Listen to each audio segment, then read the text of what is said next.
Hey, hi, folks. We're going to start top of the hour. So just get comfy. I'll see you guys top of the hour. Thank you.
Hey, good morning, everyone. Or is it good evening, wherever you're listening from? Welcome to our spaces, money spaces, with me, Kalu Aja, right?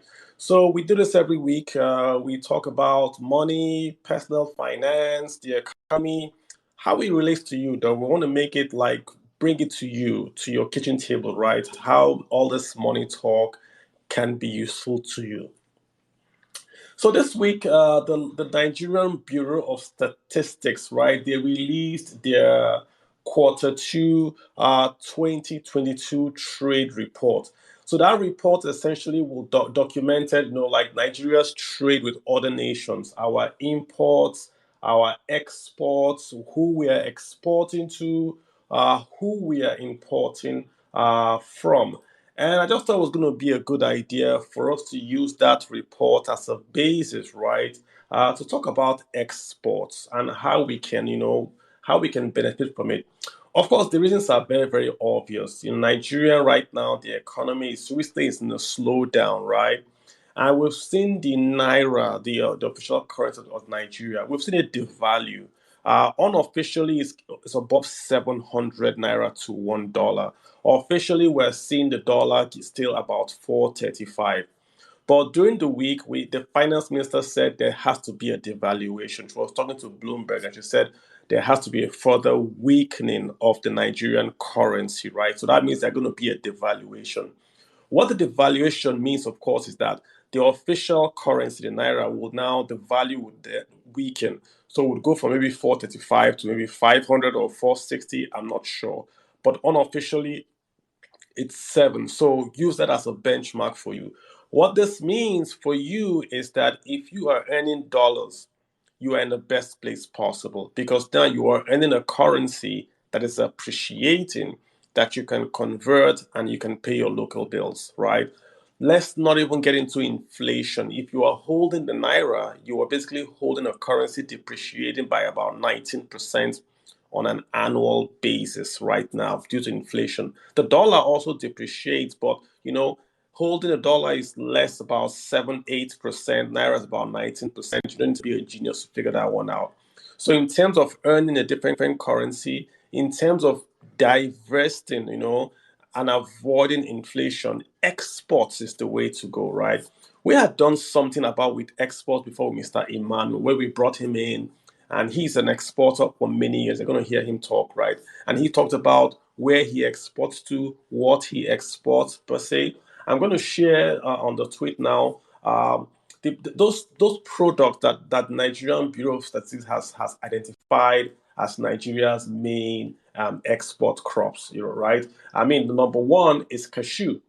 So cashew nut in shell is the number one export out of Nigeria. That's non-agri, right? Cashew nut.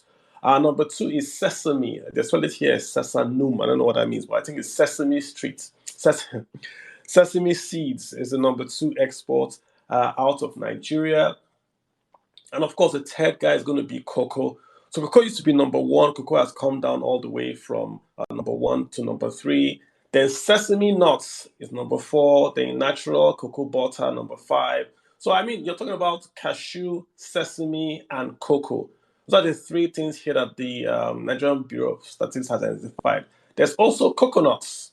Like coconuts, they are cut flowers. Very, very impressed that is cut flowers is part of the export from Nigeria. Then there's ginger.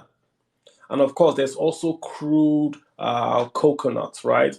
And in terms of destination, they also give us destination of where this stuff is going to. I mean, technically, you're looking at the cashew nuts going all the way to Vietnam. So Vietnam is a big, big, big buyer of cashew nuts. And let me just get that report for you guys real quick. Vietnam is a big, big Vietnam, India, big buyers of the cashew nuts that Nigeria produces, and they're basically that market is growing, right?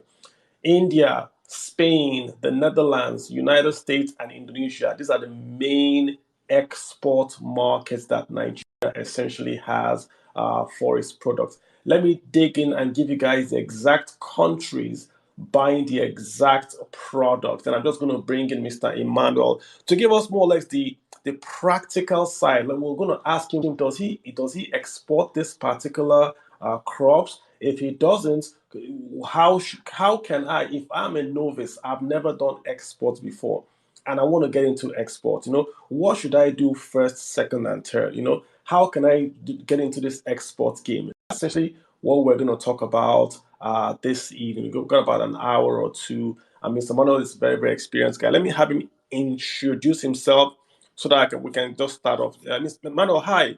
You want to unmute and just basically give us a brief intro about yourself, and then we can take it from there, sir. Uh, Good evening, everyone. Can you hear me? Yes.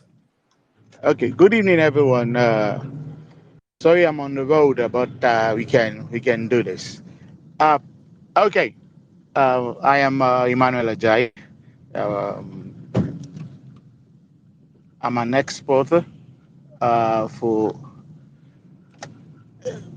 non-traditional agro products and also the traditional agro products. I do a lot of cashew, timber, uh, coconuts, uh, firewood, charcoal, sesame seed, uh, fruits, yam, tubers, and essentially almost everything that is available within the West African sub-region. Excellent, Emmanuel. Hello. Excellent. Yeah, we can see we still got you, Emmanuel. Let me just go very quickly. So, Emmanuel, how long have you been exporting for? How long? Okay, I started on a temporary base in 2004, but on a Uh-huh. permanent base in 2000. I think I lost you a bit there, Emmanuel. But let me just do this real quick before Emmanuel gets in. Right, I was going to give you guys Emmanuel. I'm just going to give a rundown of the product Nigeria exports and where they're exporting to. And I'm also going to post just to give us an idea of where the market is. Right. So, guys, just take your Hello. yeah, Emmanuel. I can hear you, but Can you you're guys hear me? I can Hello. oh, Hello. Emmanuel. I'm here. I can hear. Hello. Can you hear me? Okay, let me talk to you guys. Give me a second. I'm going to talk to you on the phone, Emmanuel, and then I can just do a breakdown. Hello. I can hear you. All right, guys. Technology. Emmanuel, give me a second. I'm just going to give you some time to log back in. All right, guys. So let's get a notepad, right? I was going to give you guys this breakdown, which I think is very, very important, right? So for cashew nuts, like I said, cashew nuts are the number one exports in Nigeria. The value of exports Nigeria is taking out is about 21 billion. Nigeria is exporting cashew nuts worth 21 billion to Vietnam alone. So Vietnam alone is 21 billion, right? So India about 18 billion. 18 billion alone. So if you're going to get into exports and you don't want to reinvent the wheel, cashew nuts look like a good place to start from. What about sesame streets? What sesame? Sesame seeds. Sesame seeds. We're looking at about 9 billion exported to Japan and about the same 6 billion exported to China. So it's cashew nuts, then sesame seeds. But what about cocoa? So this is raw cocoa, raw quality cocoa beans. About 8 billion exported to the Netherlands and about 6 billion exported to Indonesia. Let me just say, I'm very surprised at to me, 8 billion for cocoa seems a bit low. Very, very low. 8 billion is just, and cashew is almost 22. So, I mean, if you add up 22 and 18, you are nearly looking at about 50 billion in cashew nuts alone going to Vietnam and India. So if I was going to export, right, and I didn't know anything, I would go where the road has already been paved, isn't it, right? Where I think it's already easier for me to export. So I might be wrong. I'm going to get Emmanuel to basically give me that answer, but I'm going to look more at cashew, at sesame seeds, and of course at cocoa. Emmanuel, I don't know if you can hear me right now and if you can speak.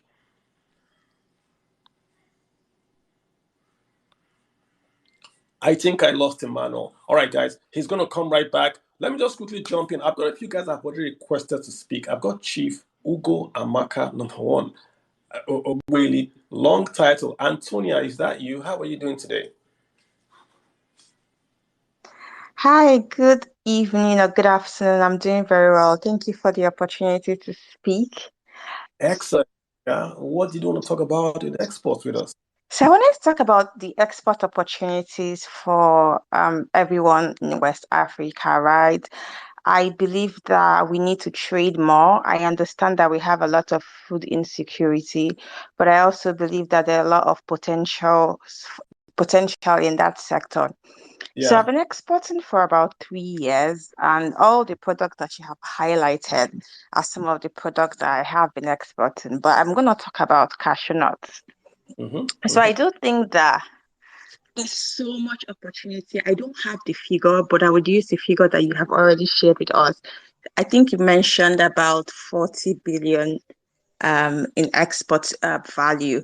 So cashew is something that is consumed all over the world, but not produced all over the world. And it's sort of something that a product that people are beginning to consume more and more because consumers are more conscious of healthy options. So if there's anyone on the call, you want to go into exportation of agricultural commodities, I think that cashew is a great start. So it's also very, very, very high risk. It's any high gain product also is high risk, right? But then when selecting a product, talking about the opportunities, we need to look at what is the world consuming and what is my country or what is my state or village producing and in what form are they consuming it and in what form can I export it. The good thing about cashew nut is the fact that it doesn't really have so much, it doesn't require so much processing before you export, right? So it means that you just need to ensure that it's properly dried, the core quality, like the quality of the nut is good enough because we know that they are going to process it in those countries that we have identified, Vietnam and India, and then they then re-export. But for people who for as a country, Nigeria needs to begin to think about how we can export processed cashew nuts, right? Because we're selling raw commodities and there's no value in it. I know the value when we look at the number, we say, oh, it's a lot, but it's actually not a lot. When you look at how much that particular cashew nut is being sold in the international market. Before I'll just give an example. A metric ton of raw cashew nut, I would say last season was about 1,200 USD, right? Mhm. But a metric ton of processed cashew nut is about 6,000 USD. Whoa. Yes, that's like what's the difference? How much are we losing? And then again, in the cashew sector, what are we doing with the bulb, like the fruit itself, not the nut? So if you go to Ogbomoso, Awuchi, the whole places where we get cashew nuts in bulk, you'll find a lot of waste of the bulb. Can we also begin to look into processing them, whether for local consumption, domestic consumption, international consumption, what are we doing with the bulb? And so there's a lot of potential in export, but there's also a lot of wastage because we don't process and because we don't have the infrastructure that allows us to expand the value of our product. So I think that's where I would come in, and that's where I would end. So you are based in Nigeria? So I'm actually based in, I live in Nigeria, yes. But I do travel a lot, but I live in Nigeria. Okay, just if you don't mind, did you school in Nigeria? I'm trying to get how you got into Yes, export. yes, I did school in Nigeria, yes. Into exports, what was the pathway for you? So it was just work opportunity, right? I've always been involved in trade, but I was selling hardware, computers, printers and stuff. And I got an opportunity from a company that was looking to trade in Africa, and that was how I really started exporting, yeah. Gotcha. So is it hard for me? Like, I haven't done exports before. I know nothing about exports, but I hear you say cashew. In my village, there's cashew. Is it hard for me? Do I need money or do I need skills? What is first for me if I'm going to do exports? So you need both, right? Trading is very, very, very expensive. Like it's super, super expensive. And you need to get warehousing.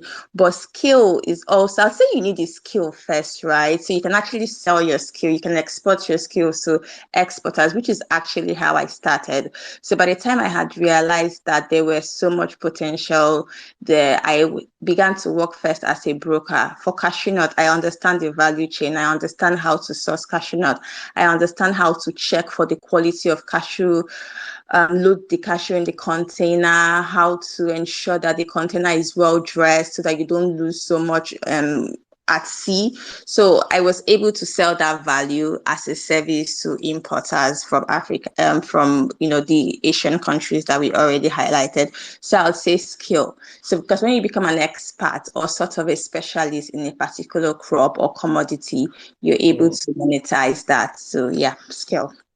Gotcha. Anthony, can I have you just hang around on as a speaker? I'm going to bring Emmanuel back. I'm sure lots of folks want to ask you questions. I already see some questions for you already on the tweet. Someone's asking you value chain permits, logistics, product gathering risks, and all that. Let me just hop back real quick to Emmanuel. Just hang on, Antonia. Emmanuel, hi, can you hear me now? Hi, Emmanuel. Hey, Emmanuel, if you can hear me, just go ahead and unmute.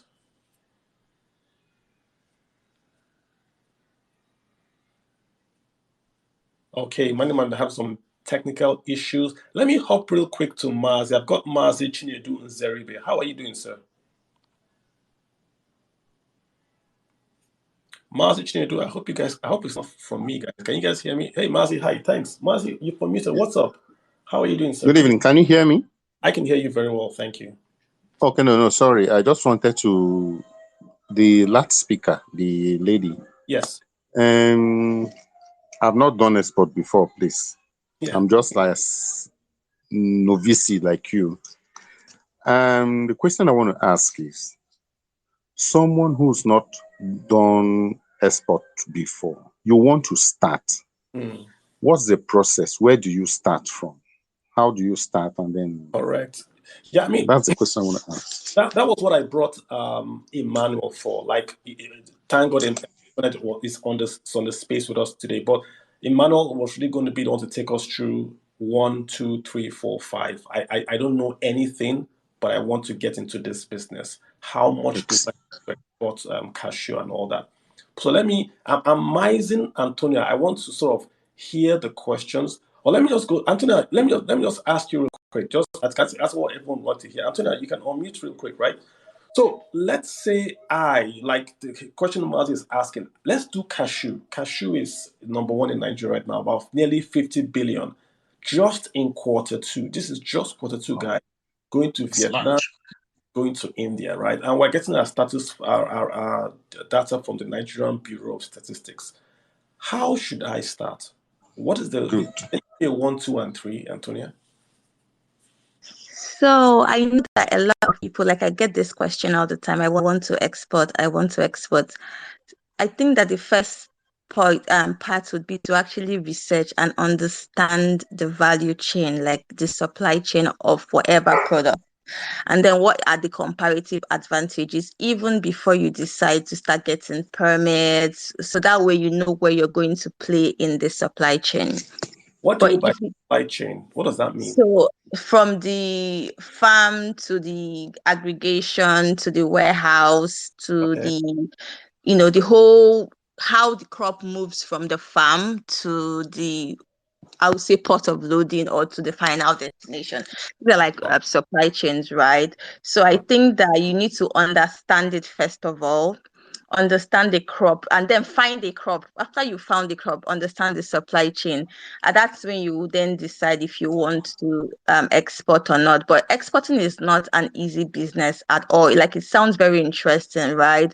And there's a lot of potential, but it's actually, food business is serious business, high risk. There's a lot of loss. If you do a lot of searches on the internet, you see how much of that maybe 40 billion that was sold was lost. People have lost a lot of money, because of the issues that we have in logistics. But so just do your research, find your product, find your niche, and then that's the first thing before you decide to start getting your permits. And then finance, like, how do you want to fund your trade? Do you have do you have a bank that would fund your trade? Do you have an investment partner that would fund your trade? Because again, after you have the skill, you found the commodity, how are you going to trade? And then when you find the money and you find the buyer, how are you going to verify your your importer? There's a lot of scammers and scam. I've had issues of people who exported and the balance payments were not made, or the goods arrived at the final destination and the importer would say that it was bad. How do you confront this? So it's a whole lot. It's like a proper business plan that you need to have, from supply chain to the operational part of the business to logistics part of the business. And then I think that's where once you have that mapped out, then you can then decide to start getting permits and start sourcing commodities or buying from those who already sourced. Yeah. Sorry, that's a question. What I hear you saying is that this is not a Twitter space answer. It's more like you have to do the research, understand how it goes from the farm to the port. You have to get your financing. You have to understand international trade before you even start to go buy the first bag of cashew in local. That's what I hear you. Yeah, correct. It's a whole lot. It's like you want to start a company, right? So it's a whole lot of information that you need to be sure that you know. You need to learn Incoterms, what payment term methods, like packaging style. It's a lot of information. But once you have all these things, and then see that you're ready to start. Let me just. I try to do. I wrote about imports, right? I'm just going to post it on my Twitter handle now. I did a 3-part series where I talked about imports. I thought it was going to be a one article. It was so much, I had to write 3 separate articles. So export 1, export 2, export 3. I write for Nairametrics once in a while. So I'm posting that link up there. And what I did, there are lots of links on that article, right? There's this great Nigerian, should we say, agency. It's called the Nigerian Export Promotion Council. Let me tell you, those guys are very good. I was so surprised to see a Nigerian agency so on point. So, I mean, you go there and you can get things done. I'm not, no one's paying me to say this. I was pleasantly surprised to see them do what they are doing at such a high level. If you want to export, you really have got to do your homework, like Antonia is saying. So on that, I just posted an article for you, the part 1. If you go on Twitter, you'd see it. That article has got lots of links. You should read it. Go to Nigerian Export Promotion Council, register. They also have a step-by-step on their website. So they'll tell you step 1, do your research. And on the research, they'll give you links. For instance, cashew. You can go to NEPC. They'll tell you what countries want cashew. Then they would even give you directories where you can log into cashew and see cashew importers, cashew exporters. So the point is, like Antonia is saying, you really have got to do tons of data gathering, and know your stuff before you even try to export. So the article is there. If you go back to the tweet, I posted that article in there. Grab that. It's an Aromatix article. Go into it. Do your own research before you even start. I see all the speakers. Victor, I see you. Mazi, I see you. But let me just try to get Emmanuel in so we can just have a talk with him, and then we can bring in the speakers. Emmanuel, I'm not sure if you can hear me now. Hello, everybody. Sorry for the mix-up the other time. No, As I said earlier, I am on the road. yes, But I want to pick up from where the last speaker stopped. I want to highlight one or two few things that she mentioned, if time will allow us to do that. Okay, she mentioned cashew. Now, she was saying something like the processed cashew is about 6,000. Why the raw cashew, if you sell it raw, you can get last season. It ranges between 1,002 to 1,600, depending on the grade of the cashew nuts. Now, even with the processed one, it's in grades. There are some that are up to 8,000 per metric ton. We have the W240, we have the W320, we have the W270. These are grades of the same thing, but of better quality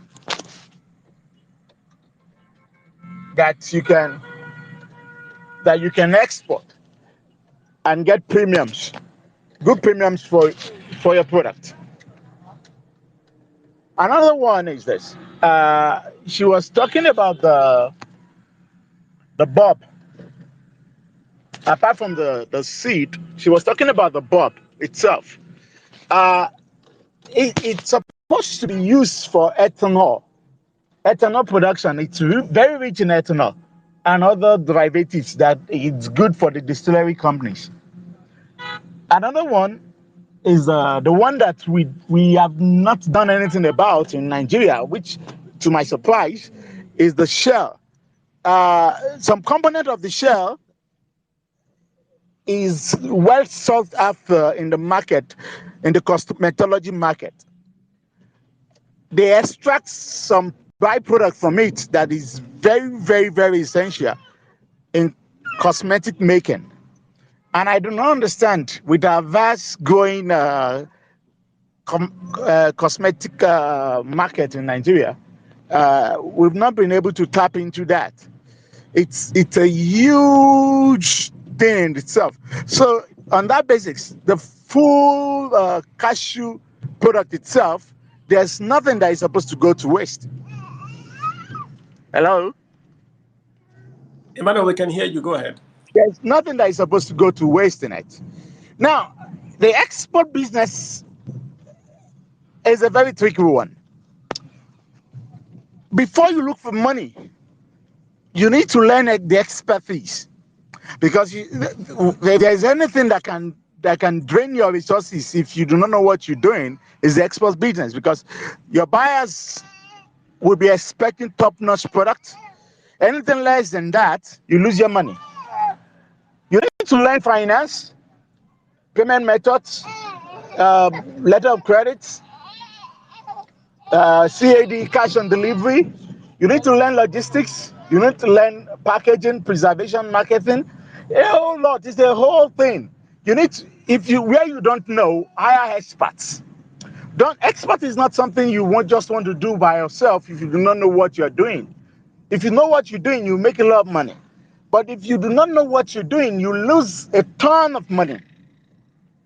So the first thing is to be grounded. You read a lot, you keep reading, you continue to read, because there are best ways to do things that are evolving on daily basis. The way things are done last year, if you do it like that this year, you're going to lose some money, or you are not going to maximize your profit.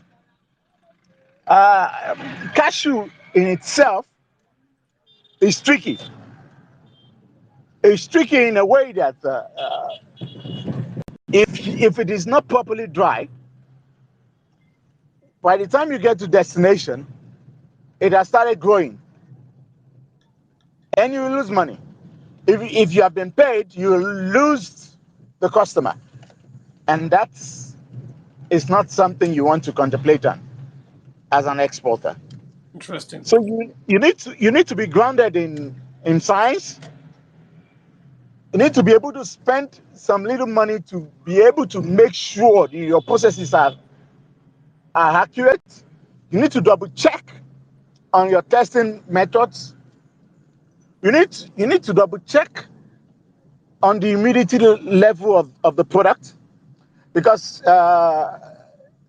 if you are not careful, the cashew might look dry, and if the period of shipment, it's a turbulent period in the sea, and fortunately or unfortunately, water waves gets into the container, I'm sorry, your cashew is going to grow, and Interesting. the quality is going to be trash.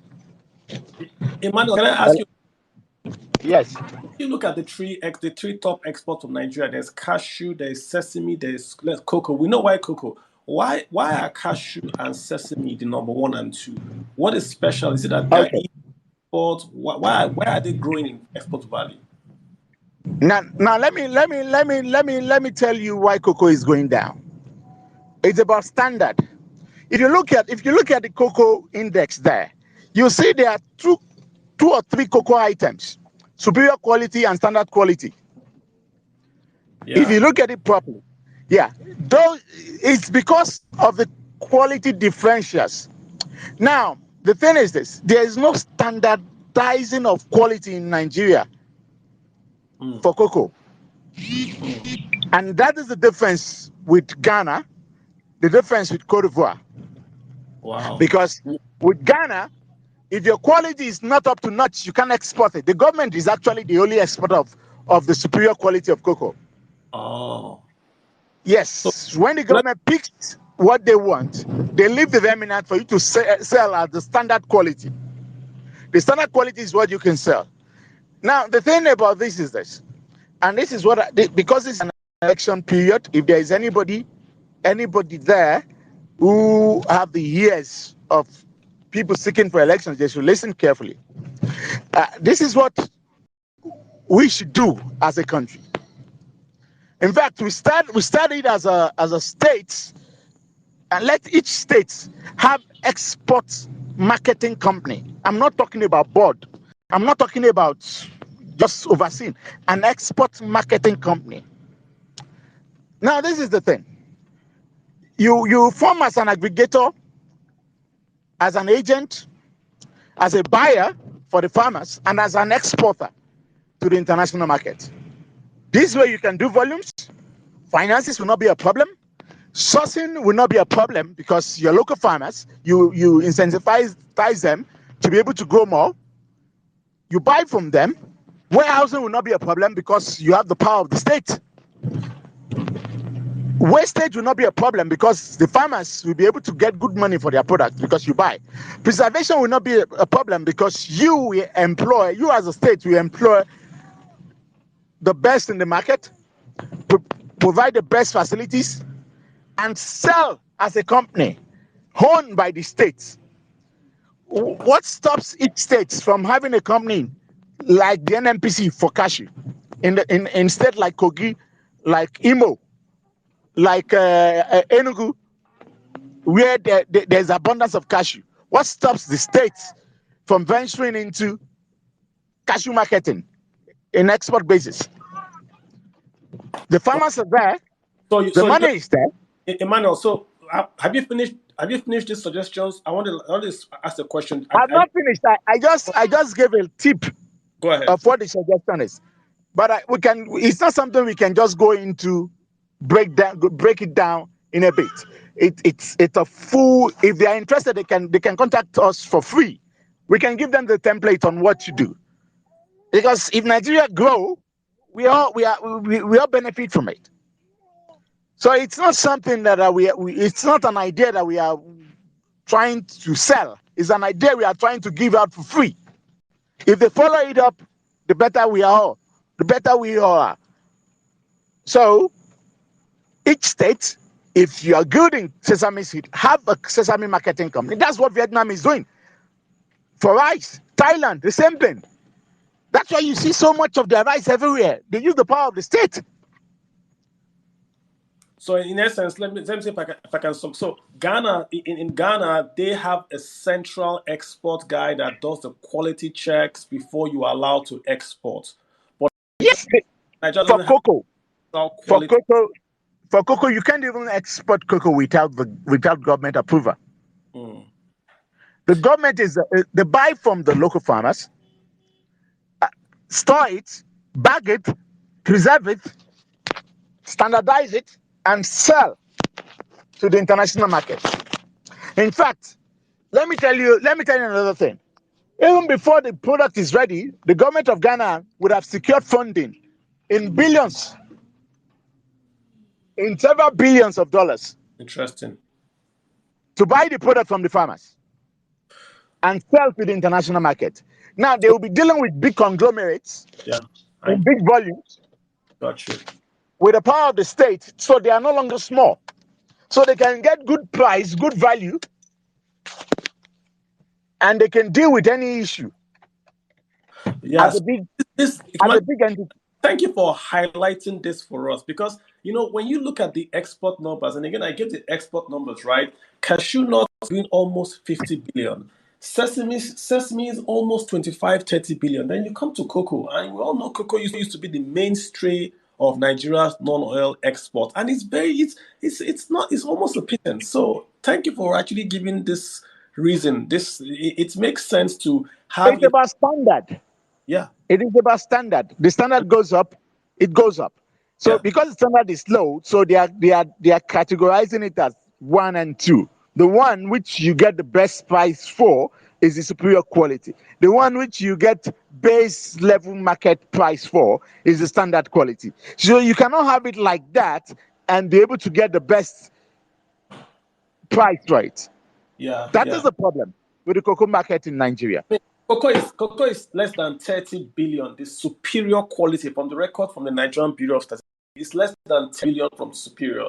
Sesame seeds are doing better than cocoa. Cashew nut in shell, more than 4 billion. And you know the irony of the matter is this: the cocoa price is going up; it's not coming down. And we are doing less. We are doing less. The cocoa prices are going up. Yeah, that's a big call out. So, Emmanuel, the question I really wanted to know was why cashew nut? Why are cashew nuts going up? Is it that the markets are accepting cashew nuts, or Nigerians are exporting more? Why cashew nuts?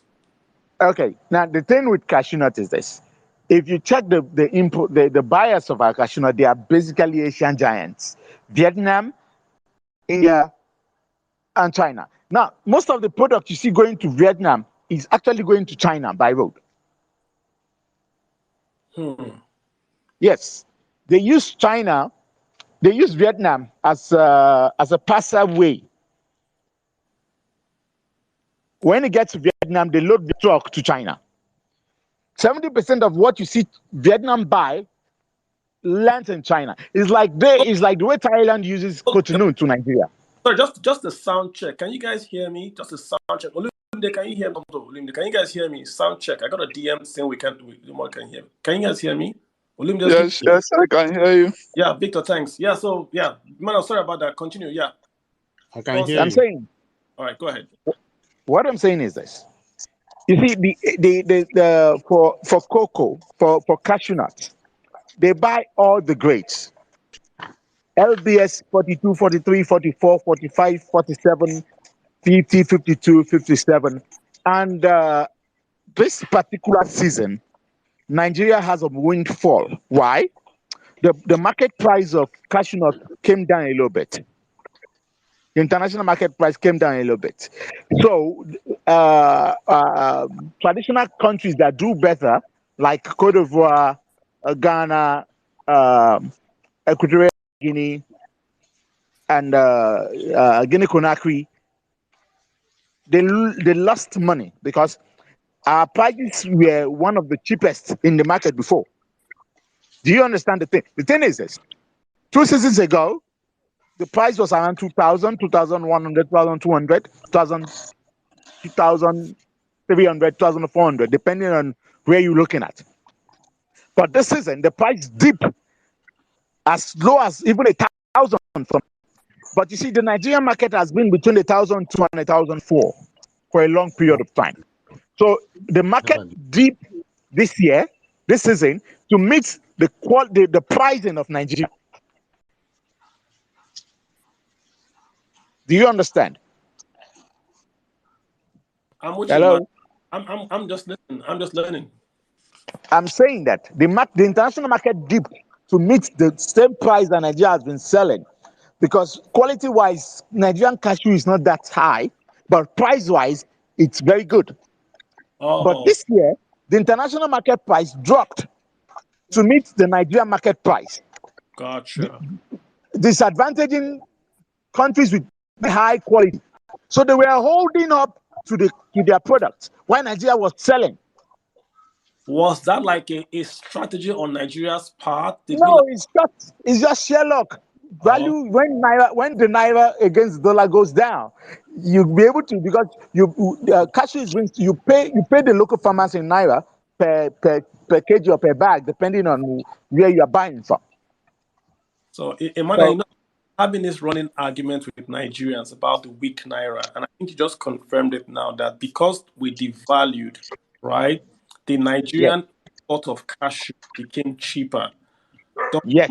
Left Conakry, Guinea, compared to the international market, it became cheaper. Yes. Yeah, this is the whole thing I've been telling Nigerians about, the strong naira boosting exports. It's just one leg. It's just one leg of that whole. But I think you've sort of given us good picture on it. I wanted to bring in. There was a guy that wanted to speak to you, Manuel, about cocoa. Wale Ogundare. He said he wanted to do a comment on you about. He's just dropped off now. Let me just get Victor and some guys to just talk so I can let you speak. Right. Let me get Victor. Okay, Carlo. Yeah, so most of the thing I would have loved to contribute have been contributed by the first two speakers. And the most important one is that I don't think any Nigerian should wake up in one day and say, I want to do export. It's a very bad decision. Yeah. Three things are basically missing in Nigeria for the past 7 years, which is against export. The first thing is Nigerian Central Bank insistent on having the naira to dollar rate at 430, while the street market value is 700. So what it means is that when you go and buy the product, you are buying the product at 700. But when you are bringing back your money, the CBN will force you to sell your money at 430, which is why a lot of people has run away from exporting in the last 7 years. Every other person that is doing it now is committing a crime. It's my junior's brother's business, and I help him. We arrange for the buyer to sell, to pay the difference between 700 and 430 to a different account, which is actually crime. Wow. If they don't do that, there is no way they can do the business. Emmanuel, I want people to understand what you are saying. What Emmanuel is saying is really that, in Nigeria, we have two exchange rates. We have the official rate about 435 and the unofficial about 700. And according to the CBN circular, when you export, CBN wants you to sell that dollar back to CBN at the 435 official rate. But if it's not going to favor you, because you can sell that same dollar at 700. Exactly. And that is why you see that the value of our exports has fallen. What is really happening is that the money is not coming back. My brother alone does about $1 billion every year in cocoa and cashew. But most of the money cannot come back because nobody can risk to sell their money at 430. They will go bankrupt. Can I come in a little bit? Yeah, sure. I believe the last person speaking was Wale, right? Wale, are you the one speaking? If Victor. I didn't get your name right. Victor. No, it's Victor. It's Victor. Victor. I believe you are from Ondo State, I guess, right? I'm actually from Kogi. Kogi, yes. Okay, good. You are in my axis, so I can talk to you. Now the thing is this: our company was still very vibrant in 2014, 15, before this problem started. I used to do close to 3, 4, 500 containers from Nigeria as at that time. But I won't dare even try it now. Now, what we do is this, that it will not be a crime. The same company you register here, register the same company in Cotonou or in Ghana as a holding. Export from here, export from there, receive your funds in there, walk in with your cash or make transfer. You are still committing a crime, Emmanuel. Well, I mean, It's not. This is, you know, As an Emmanuel and Victor, you remember we had a spaces on this when the CBN announced that new policy on yes. you remember we had a spaces on it when we talked about that the CBN is reversing to favor the exporters. I think. Importers, exactly. But I see that Yeah, it's favoring the importers. Yes, you cannot even sell at 430. You will go bankrupt in 3 months. So Kalu, my second reason is this. Something is critically missing in Nigeria. Hello? Go ahead, Victor. It's called a commodities exchange. Victor, don't we have what's that? We have Afex. We don't have a functional one right now. We only have one friend of mine, Akin, who is trying to set up the Lagos Commodities and Futures Exchange. Wait, Victor, what about Afex? What about Afex? Comex. Afex, they are there. They are there in name. You see, when you are selling a product or when you are selling something, you must control 70 or 80% of the participants in that particular market. Really? So if those people don't come to you, you are just giving your own price. It's the same way CBN, who doesn't have dollar, calling dollar 430. Nobody listens to them because they don't even have the dollar. Hello. Yeah, hey, Victor. But guys are doing that because I do some work with Victor. I mean, they have warehouses, they have a market set up. You can actually go in, log in, and buy maize or paddy rice. Yes, but Olam doesn't deal with them. Yeah, but Cargill doesn't deal with them. Okay, I mean, these are the major people. Make a comment, maybe a clarification on what Victor is saying because it's a bit mixed. Okay, just to make some clarification, my name is Ibrahim. I'm calling from Gombe. Mr. Victor, regarding what he was saying that CBN will not allow you to sell at higher rates than official rate. It's actually, I don't know where he got the information, but for all exporters, when you receive your export proceeds, you either have you have two options. You can sell it on what we call I&E window, which is the normal CBN rate, or you can sell it at you can cash in and sell it at whatever rate you want to sell. The only difference is when you sell it at the I&E window, you can get, this RT200 rebate. You get 65 naira on every dollar you on any $1 proceeds. While if you sell it at the other market, that's not on the official market, you get 35 naira as a rebate. So you actually have an option. It's not under must for you to sell it at the CBN. Ibrahim, add 430 to 65. What does that give you? No, what I'm saying, that gives you 495. That still does not cover the 700 that people are ready to buy.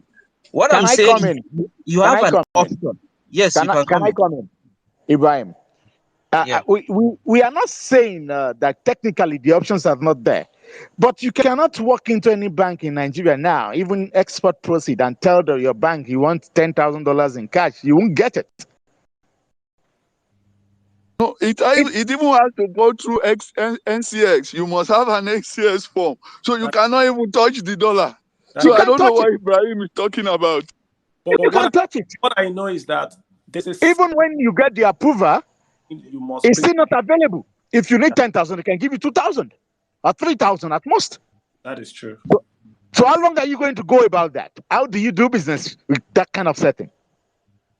But Ibrahim, please, I want to get Wale to quickly just make a comment to you, Emmanuel. Just real quick. I know he's been dropping off and on. Wale. Sorry, that's Wale. Wale, if you can hear me, yeah. So it is Wale. Thanks a lot, guys. I think a lot of people, the information that you guys are discussing is very relevant in Nigeria. The cocoa business, as you guys have talked about, which is the one I just want to say a few things about. It's a very lucrative business, and the number one thing about the cocoa, if you know that business, is that it is run like a cartel. Everybody seems to be skipping over that issue. You just can't get up as a Nigerian and say you want to go and do the cocoa business. It doesn't work that way. You must know the insiders who are playing across the value chain. You must know the farmers. You must know the people who really are in charge of those things are the chairman of the major states that deal in cocoa. Now, from the research that we just did one comprehensive research. Cross River is number one. Ondo is number two in this country in terms of total. Yes, in terms of total output. There's an area called Ikom in Cross River. If you want to see cocoa in Nigeria, go to Ikom in Cross River. It's about 5 hours. Ikom is about 5 hours from Calabar. All within Cross River State. There, I've never traveled 5 hours within one state before, but I did it in that axis. So if you want to see real cocoa, can you hear me? Yes, I can hear you. Okay. If you want to see what is going on in cocoa, go to Ikom. Now, the point is this. The guys who are doing that business, like I said, they are very protective of it. That's one. Two, all the talk of affects won't work here because what they check are just the international prices of cocoa. Now, three, the guys saying that, the export business is a major issue when it comes to cocoa. They're extremely correct. Extremely correct. The guys who can make money from cocoa, who are the exporters, are guys who will have their export proceeds being put in some other account offshore, away from all the mess going on in Nigeria. You can't have those funds and then be trying to repatriate it as a Nigerian. You will go bankrupt. So what a lot of the guys have done, when we were talking to quite a number of people, is that a lot of those who are trying to play in that export space, they left. All of them came back into Nigeria and they started working as guys they call aggregators. So they were all aggregating and selling to the major exporters. Somebody mentioned Olam. That's one of the major exporters. In fact, that's the number one exporter of some sort of processed and unprocessed cocoa out of this country. Number one. So, and if you look at how Olam operates, Olam is in so many countries. So, you can't tell Olam what to do with his money or which account they should pay which money. So Olam tends to go past all of this. What is my simple advice? If you want to get into that business, and like I said, it's not something you wake up and go into. There's so many walls. The guys who do the business, they are very closely knit.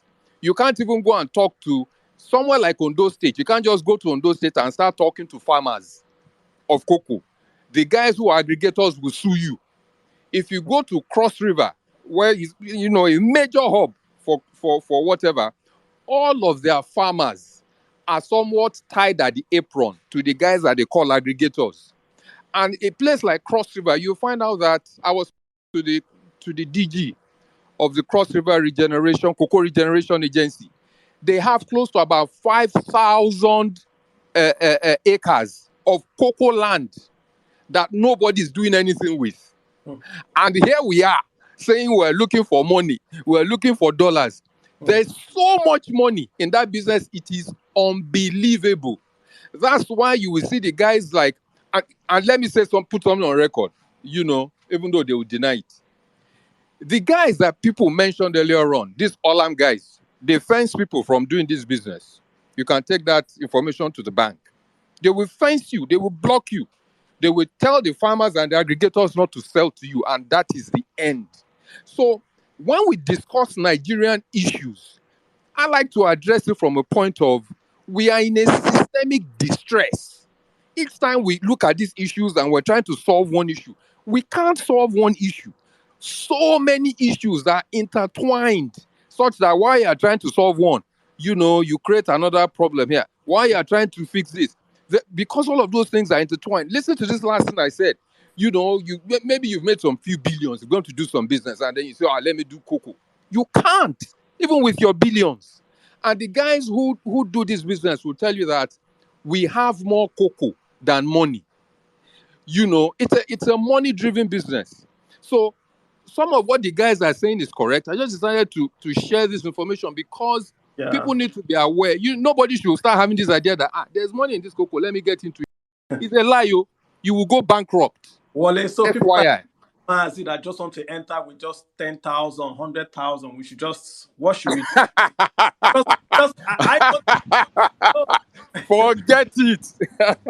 Oh my God! Come on, guys. So let me quickly respond to Wale. Yeah. One of the information is half right. It's not completely correct. The Olams and the Cargills and the what's this guy's name from Netherlands? They are the big players. They are the people that process internationally and they also buy locally. Now, what really happens in most cases is that most of those farmers at the beginning of the season already got loans from them to buy chemicals, to pay their farmers, and to do things. So they are already owing them before even the cocoa starts coming out. So it's not like they are stopping people from buying. It's like it's already a commitment, which is where something like an exchange will work. So if you have a futures trading exchange and force everybody to be part of that exchange, then it will create a level playing field for everybody. But of course, in an exchange, there has to be a quantity, like a lot size. Good point, Victor. Good point in terms of the futures market. Antonio, can I add something to what they said?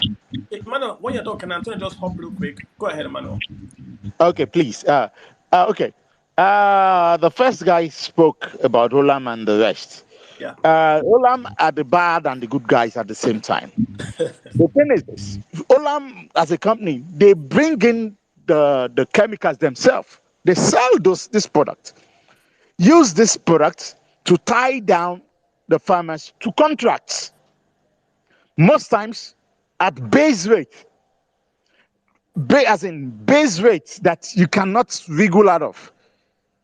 So in most times, the farmer is even owing more than he can supply at the end of the day. So when you are owing and your produce cannot even pay fully, how can you even have something to sell to other people at a higher price? That has been the issue. The thing is this: in some countries, Olam is there too, but they give them a slot. They should not do more than this quantity to allow the rest players, the small, the middle size players, to be able to have a bite size of the market. Fine.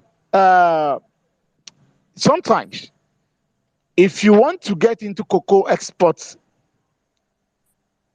in 5 years, your journey starts today. You start with the farmers, you grow with them, you plant with them, finance them, ready to throw money at the business and throw time without getting anything in return for a few years. Then you have bought their loyalty, you have won them off some of the big players to your corner, and you can be able to, they can help you bring in more farmers to your side of the market. That way you grow. It's not something that you are expecting that, okay, I have $1 million, I just want to put it into the market today, and tomorrow morning I am expecting this XY amount of cocoa in my warehouse and I want to sell. No, You should be ready to play with 300,000 for them to get seedlings. You should be able to play with this for fertilizer, play with this for their students' school fees, then play with this for the community development projects. That's way you are sowing seeds in their hearts that in 2-3 years they will come to you and tell you, listen, we know, what can we do? And you tell them, okay, I want your cocoa. Don't sell to Holland for the next 2 years. I'll give you whatever they are giving you at best price. That way they grow, you grow. Emmanuel and Wale, I have a question before I bring in Antonio. A real quick question, right? How did Cross River become number one for cocoa in Nigeria? It used to be Southwest. What is it? Okay. It's always been Cross River.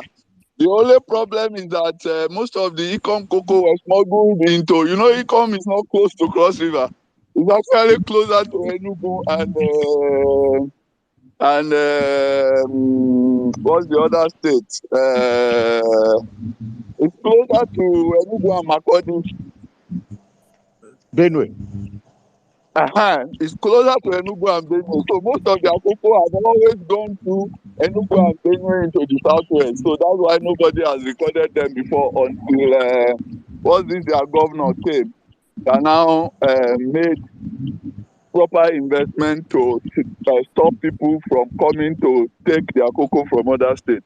So it was a deliberate state action, because they can't be number one just by error. It was a deliberate state action to move them where they are today. Let me just add one more thing. Sorry, guys. Let me just add one more thing.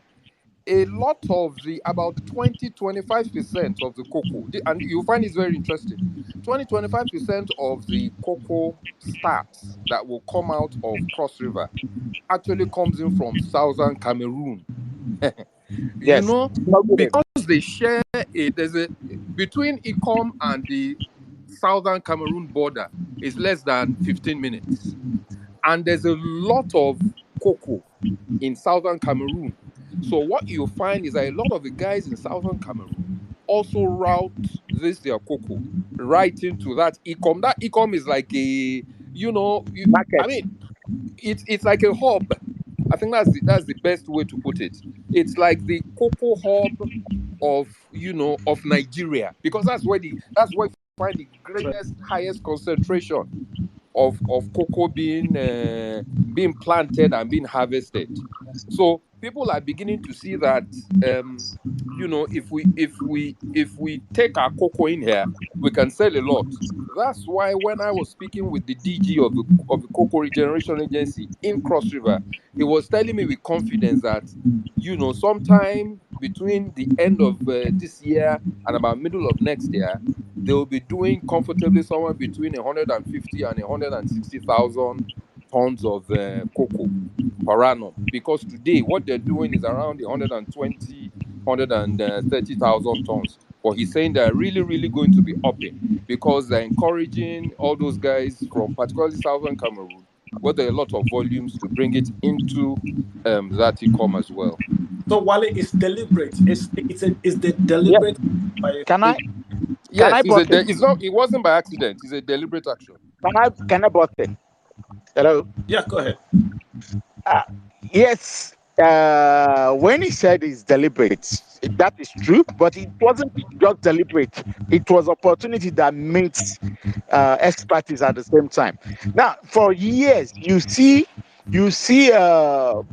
Midwestern merchants in Ecom, Southerners in Ecom buying from them. They normally move most of the cocoa products from southern Cameroon, as I said, into Ecom, and they buy from there. And so most times it is not registered in their name. You understand what I'm saying? It's not registered in their name. But the thing they are doing there now, both the one coming from southern Cameroon and the one they are producing, luckily, they have a very good quality. Now, you see the superior quality we're talking about. It is the one that you can get the international market price for. When you have that quality, you get premium price, and you are first pick in the market. So now the opportunity was there before, but the government now deliberated and made steps If you listen to what it was, the name of the agency, it's a regeneration agency. It means that they were trying to work on something that they've been doing that wasn't working. And it's now working for them. If they can do 160, 170, 180, that would be huge. Because that will be huge. Because you see, even the countries like Ghana that do about 1 million per annum, if Ecom alone is doing about up to 200, that's about 20% of what Ghana does. That will be big time if they can sustain it for the next 10 years. Which governor is this? Donald Trump. Donald Duke. I think Donald Duke started it. Wow. Maz, your is up. Maz, did you want to say anything? No. I was just trying to tell him the name of the governor. Donald. Okay. So the last thing I would like to point out in my 3 points, Kalu. Hello? Yeah, go ahead. The last thing I would like to point out is that all this our debate about cashew, about cocoa, in fact, to just quickly drop this point, our actual biggest export is shrimps. But nobody's talking about it. Wow. We actually did about $700 million in shrimps last year. You know, I've heard about shrimps, king prawns, and all that going to the US. Yeah. Why don't you There is 125 hectares farm in Badagry that is done by Atlantic Shrimpers. It's actually Nigeria's biggest non-oil commodity export. So why is it not captured? Do you know why it's not captured? Well, that's a story for another day. Anyway, I would really love to do a story on this guy that we're exporting 700 million and it's not being shown up anywhere. This is the Nigerian Bureau of Statistics. I know prawns about it was in Wall Street Journal or so. How Nigerian prawns, those massive prawns. Nigerian prawns is the prawns everybody eats in Italy, in Europe even. But it's not showing up on the statistics. That's why I'm telling you that this is a story for another day. So, but what I want to say in my third and final point is that we're actually failing if we keep focusing on this unprocessed commodity until we get government action to get every single one of our commodity into process, because every agricultural commodity is 10x when processed minimum. True. So you need a hectare of farm to give you 3 tons on process. But you can only make an average of like $1,000, $2,000. But in that same 3 tons, you can make up to $25,000 if it's processed. So can I say something about that shrimp market? You don't have power to process. Yeah, someone wants to talk about the shrimp market. Please, I want to hear about the shrimp market, please. I banked that client as a banker, right? And I think a lot of commodities like that in this country, they go under the radar. A lot of them go under the radar. What that means is that you don't have the authorities, right, garner a list of what is done internally, but you have foreigners come in, do it, export, and it goes under the radar. Thanks. Hold up. Can you send me a DM with the name? Just send to me. I'll post it on anonymous. Just send to me the name. Whatever you can share, it will be anonymous. I will post it and I'll ask the questions. Good evening, guys. No problem. Once again, my name is Ibrahim. Just check online. It's not hidden. No, it's Atlantic Shrimpers. Yeah, but it's not hidden at all. Because I know the export in I see Walmart. Okay, my own area is please, how can somebody who is just a novice, like we all said, can start this business? As in, how do you get buyers? How do you get genuine buyers? Because like one of the speakers mentioned earlier, there are a lot of scammers and you need to do your research. But some of us here that are already exporting, how best do you get buyers, genuine buyers from either India, China, or Vietnam for any commodity? I want Manuel and maybe Antonio to answer. Antonio, can you hop back in real quick? I think you dropped off. Antonia. Hi, yes, I dropped off, but I'm back now. Before I answer his question, I just wanted to say to those listening, I think someone had said they had 100,000 naira and how would they start? So if you don't have a lot of money, as everyone has already highlighted, please avoid trying to export all the commodities that have already been mentioned, cashew nut, sesame seed, cocoa bean, they are not for you. Cash crops are very, very expensive and they're also very, very high risk. For younger people who insist they want to export, I would advise you start with exporting processed products in smaller quantities, chili pepper. I know someone who's actually exporting mushrooms now in very limited quantities. You can do those in like really small quantities by contacting smaller retail stores in the country of your target, whatever country you think would request or require that product that you want to sell. That would be something for you to do. Wow. Now, to answer how to find Just to be clear, get into the high value export if you don't have money, more or less. just don't it's very expensive. It's like saying I want to start selling cars or I want to do it's really, really expensive. So please avoid it. Okay, go ahead. And then go ahead and answer. If I wants to know how he can seek out and get genuine buyers for the product. Okay, so personally, I'll just talk about my approach for free for everyone listening today. So I personally do a lot of cold calling, right? So cold emailing. So research, like I do speak with a lot of buyers on a weekly basis, and I also spend a lot of my time reading journals, reading articles. That way I know what buyer or what country to target. So when I call a buyer, I know exactly what to say or I know what to pitch. For example, so when you know your product, it's easier for you to actually get buyers. So I'll give an example. If I wanted to talk of a particular, let's say soybean, I wouldn't say, oh, come buy soybean from me because I have aggregators or all that stuff. That's not what I would say, right? So if I went to LinkedIn, for example, and I found the procurement manager or import manager of an oil processing company, and I already determined from their website, from their profile that they use soybean, my pitch would go somewhere like, I could help you save XYZ amount of money through my network, blah, blah, blah. So it just depends on once you understand your product, it's not easy. I'm not here to say, okay, when you do that, then he would answer you, but I'm saying it makes you different from what the other people are saying. So I do a lot of cold calling. And I also understand that for every 100 emails that you send, if you get 10 responses back, then you're doing a good job. So spend a lot of time understanding your market, spend a lot of time contacting people, changing your pitch, knowing your value proposition. Another example I'll give would be potato. I was reading an article about an importer in Netherlands that I think on Fresh Plaza. There's a website called Fresh Plaza. You would see a lot of sponsored articles. I do that a lot. I was reading an article of a guy and I just reached out to him. I knew what his problem was for importing potatoes from Egypt. Luckily, I was actually working with a I had to cut. So Yeah. luckily for me, I was actually working with a producer of potato in Ghana.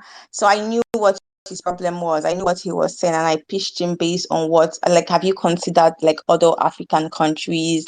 I realized that the harvest season in Egypt and the country I was proposing were different. So I could say, you could have all your supply, whatever that gap was. The gap in the article was the fact that he's not able to have consistent supply because of the production of Egypt. So this is exactly how you get high profile buyers, right? So you want to sell value, you want to let them know that you understand something, the market, and that you're offering a solution. It's visually easier for you. So it's not like, oh, I have soybean, come and buy, or I have potato, come and buy. So I think that's how you can get buyers. Spend a lot of time on the internet, find buyers. There are so many resources that can help you identify those who are already importing, whether from your country or not, but you would find those resources.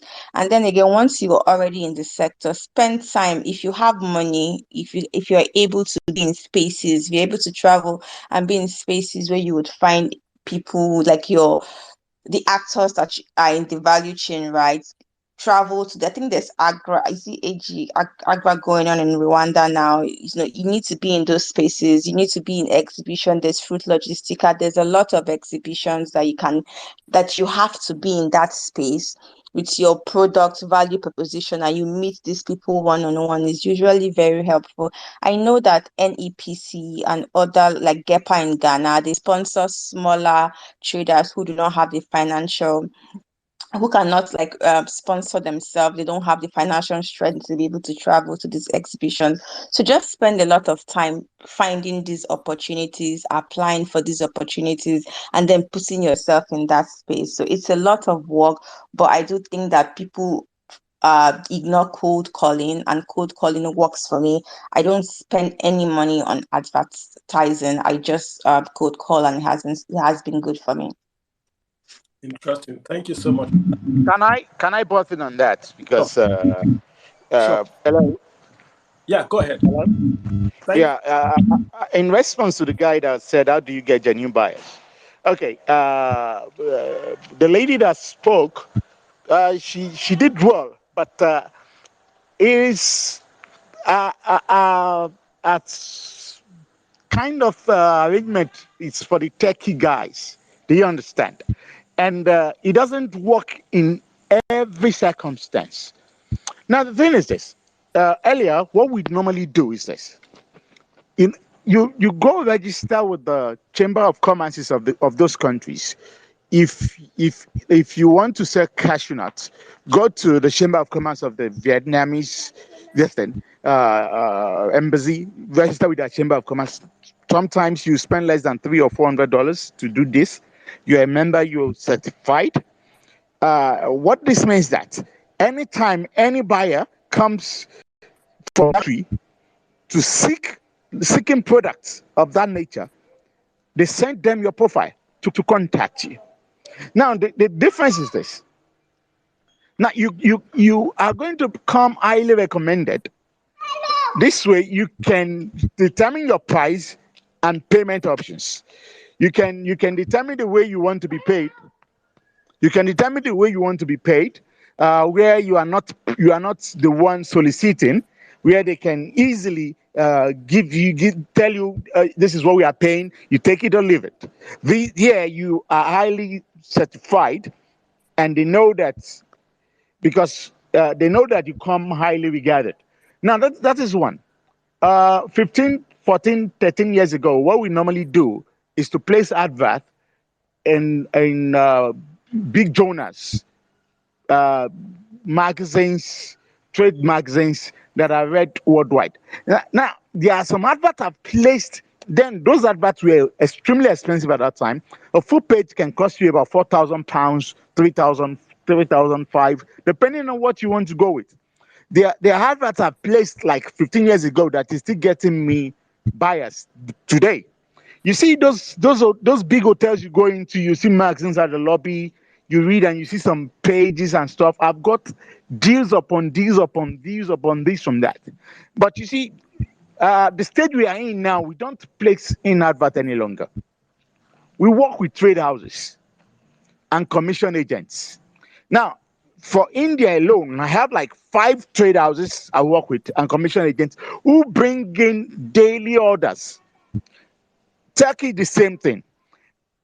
I don't need to begin to tell them that I want to pay. I even give conditions that, you know what, I want 80% cash up front, deposit, then 20% against LC. You know, you could be able to control the market that way. But for the guys looking for genuine buyers now, I will only tell you one thing: go with trading houses, commission agent. The thing is this: you don't pay them anything till they give you a buyer, till the transaction is successful. So it is in their interest to be able to bring in the buyer, structure the deal, and get things done for them to be able to get paid their commission or fee. So you can, and you yourself can, like you said, go to shows and stuff. But if you really want to hit the ground running, trade agents and trading houses will get it for you. One trade agent can give you 40, 50 buyers as far as you can deliver. The more you deliver, the highly placed you are. And because the trade agents, the trading houses are in their country, they can walk up to them and place their order with you. And you can sort it out one way or the other. So I hope I was able to help a little bit.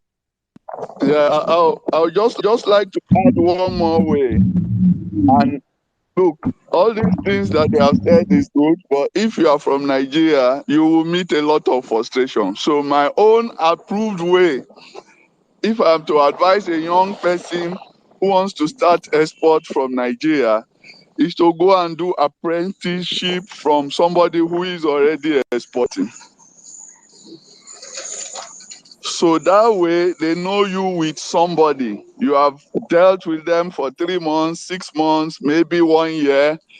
So when you tell them you have opened your own firm, it's like what all the people who we call VC, they do. The way they start their career is start their career in another VC. So that they've handled transaction, they've done this, and then one day they call all the LPs and say, look, we're starting a firm. So they already know your capacity, they already know your honesty, they already know everything about you, because dealing with foreigners as a Nigerian right now is actually frustrating. I won't lie to anybody.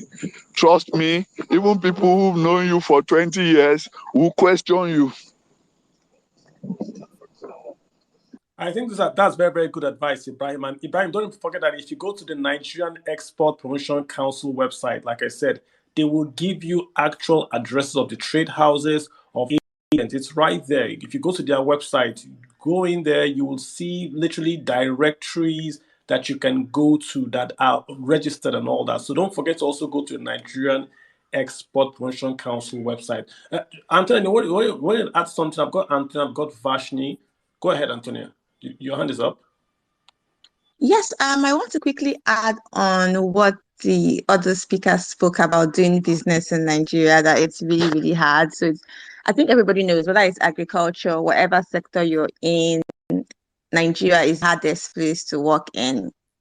Something that you can do to navigate, particularly when I speak, I'm actually speaking to people who don't have so much money or don't have as much experience. Don't ignore what the internet can do for you, what relationship and the network on the internet can do for you, can help you really. And if you're also you're trying to spread, do not ignore your West African neighbors from Ghana to Benin. If you can work with trading partners or exporters or farm networks, whatever you decide to work with in those countries, it gives you an added advantage. From payment terms to sourcing to seasonality, please build your network, spend as much time as you can to also, for someone like me, I really don't know how to put out personal information, but I like to build my social network in terms of my trade, without putting my face to it, and it's working for me. So however it is that you want to be able, do not ignore it. There's a lot of scammers from the buyer side, from the supplier side. There's a lot of distrust. People don't trust you, just as you don't trust them either. So when you're working in a network, when you have that support, it really, really, really would help you. So I just wanted to add that. And then also on the brokerage side, for you to be able to have brokers, I think, as one of the speakers said, you must have built some form of strength, right? So I currently do have brokers that I work with in Egypt, Netherlands, Singapore, and recently Dubai. But for me to even get those people, they came to me because these were people who mostly were working in some of the companies that had exported. So, and then they'll reach out to me to say, oh, Antonia, I'm now I'm starting my own thing. I could help you get buyers and I'll get a commission. So it would happen. But for you to start, it's your responsibility to find buyers from your room, from your office, wherever you are. It's hard, but it's very, very possible for you to be able to do that. And you can actually do it if you spend a lot of time knowing your business, your products, the opportunities, your market, and the whole supply chain and value chain, then you would be able to really have a value that you can sell, attract buyers, and then you can scale from there. Great points, great points. Vashni, you want to hop right quick in, Vashni? Oh, yes. Good evening, Kalu. Can you hear me? I can. Oh, okay. The network has been bad. I've been driving. I just got home. So if you notice, I've been going off and on the space. First, I got in where there was a conversation on cocoa. So I wasn't too clear, but I got what Victor was saying. I think Emmanuel as well. But I guess the space is not just on cocoa, because I had this export experience, a very bitter one. I was exporting Koso wood. I think it was called Koso wood to China and Vietnam. It's a kind of special timber that it's still being exported to China and Vietnam. Till date, I don't know what they do with that wood. I only presume it was furniture. But from what we heard, they use it for other things. But this was a bitter experience I had. I was doing that. I was making a lot of money in dollars. I was doing it through a friend who was like the broker. He's the guy that goes to the bush to bring the wood out to Shagam for loading and all that. So I was more like a financier. I just bring money, and the business was going until the PNB government came, and there was a temporary ban on export of processed timber, it was called. And that temporary ban caused a lot of wood was on ground. Then we saw the Chinese who were selling to coming into Nigeria, going into the bush to buy this thing to process by themselves. Can you imagine? You are in the forest, you are negotiating with the loggers. A Chinese man has folded trousers, is negotiating too, you know. And they were buying. I mean, they had more money. They were buying. It was only our Igbo brothers that could match the Chinese in.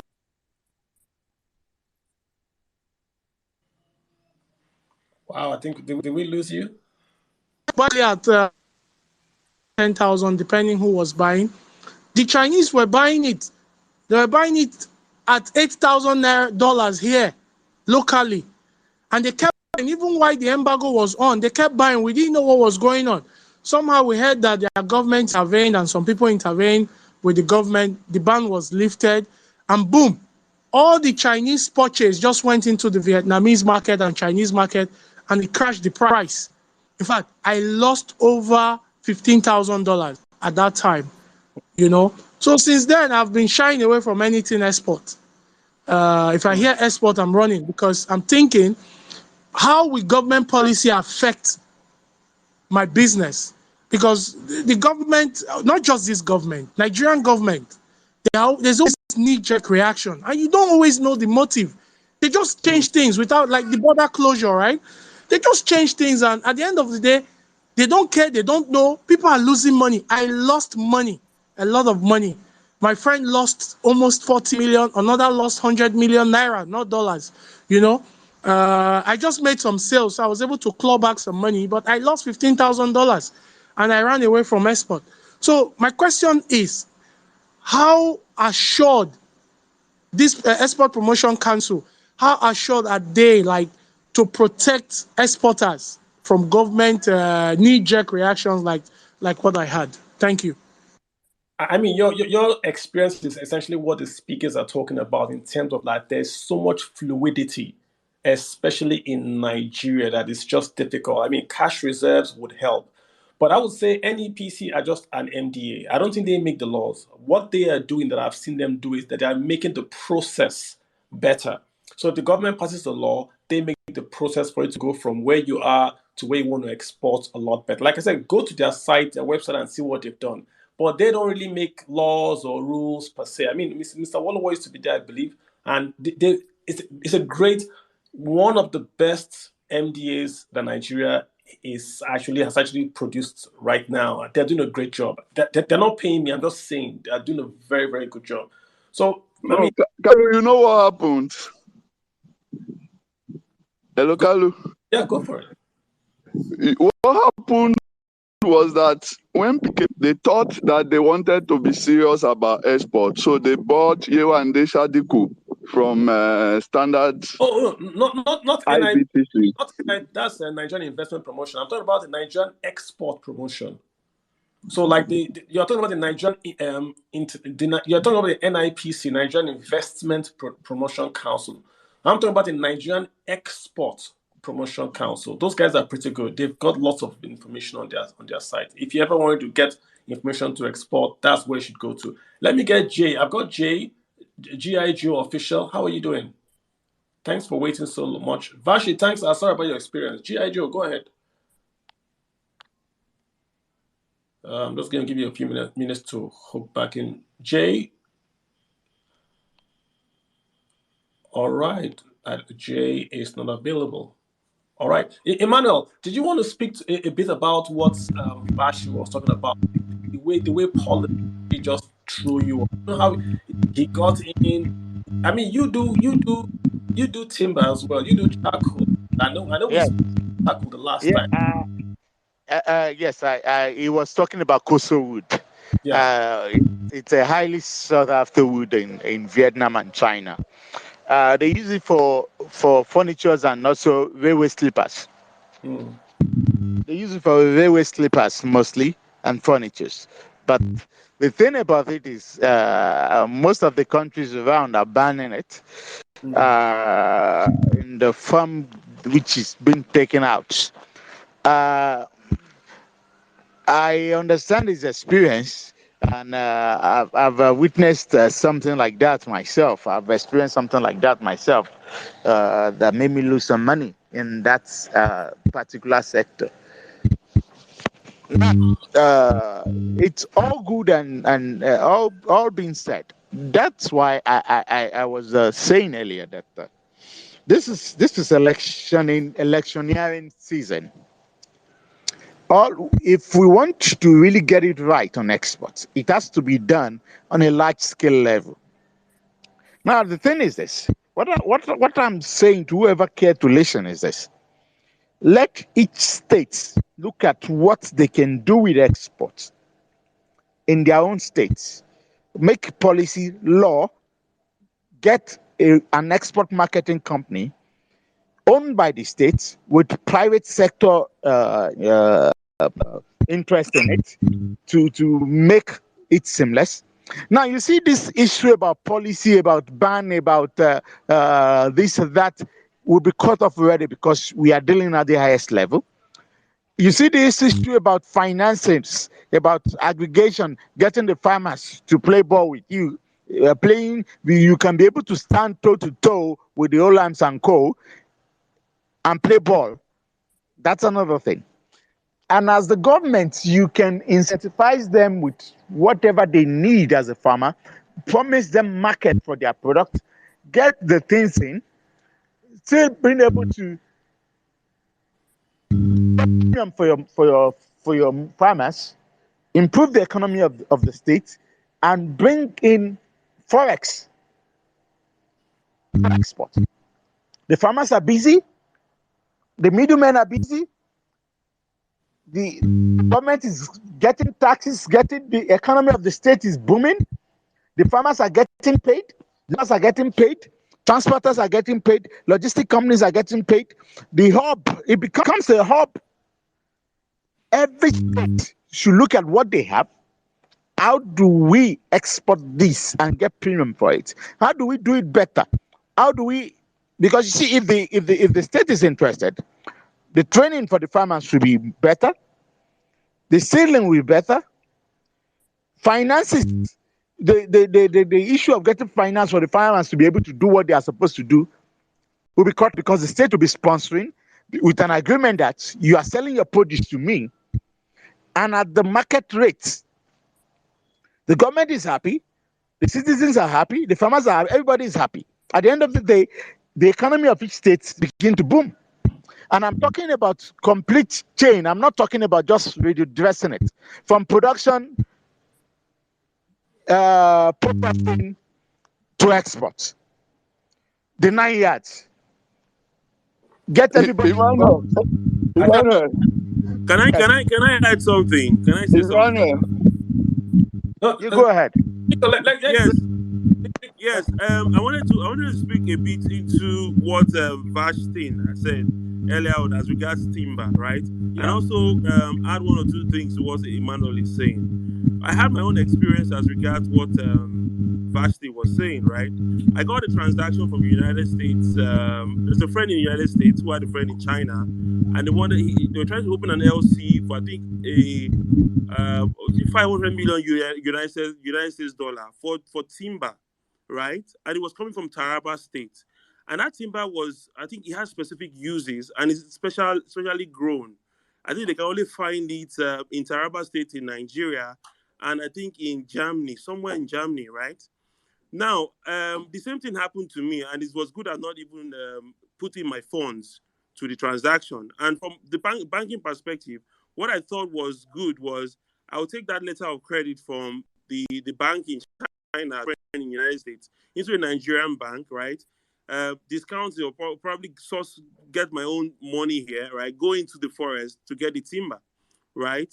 Now, doing that transaction, the same thing happened as regards the Chinese.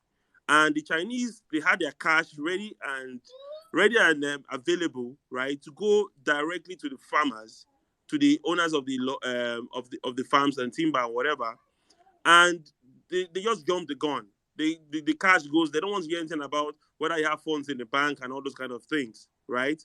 Cash limitations happened, and then secondly, there's an association as regards the loggers and everything.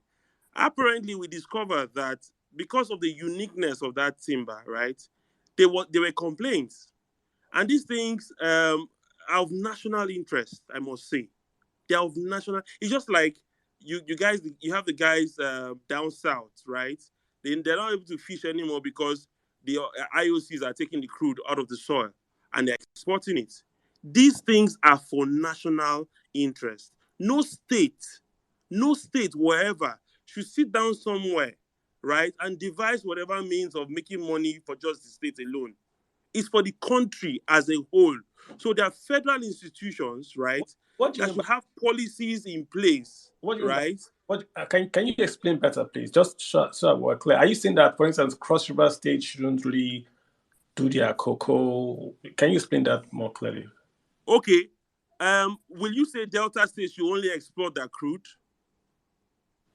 But the law says that. They're all for national. So what it means is that when it comes to that state, yes, the states become more commercially viable. But they are interested in doing says that the crude oil is not owned by the state. There's a law already that says the crude oil is not owned by the state. So every state will wake up one morning and say that, the national resource of its own state, right, can and will not be shared by the general. But who owns the land? The land of yes, and it's FX. And guess what? You have some minerals, right, that some states up north tap, and they take out of the country without any tax. Their tax applied to them, and every other thing, and they almost become individual related transactions, and not to the state entirely. Yeah, but that's there really no monitoring in this country. That I think was the problem. Everybody does things individually. It's just individual transactions, and there has to be some form of stream. There's some form of regulation. If there's a federal body that manages it through the states, yes, we know what comes to the state, and the government will tax it some level. And those transactions just died. Can I butt in? Now that Taraba wood, let me just quickly land. That wood, I just wanted to mention this, right, is unique in the sense that they're replanting. They've harvested almost everything down that belt, and they're not replenishing. The species has not become a threatened species. It's become a threatened species.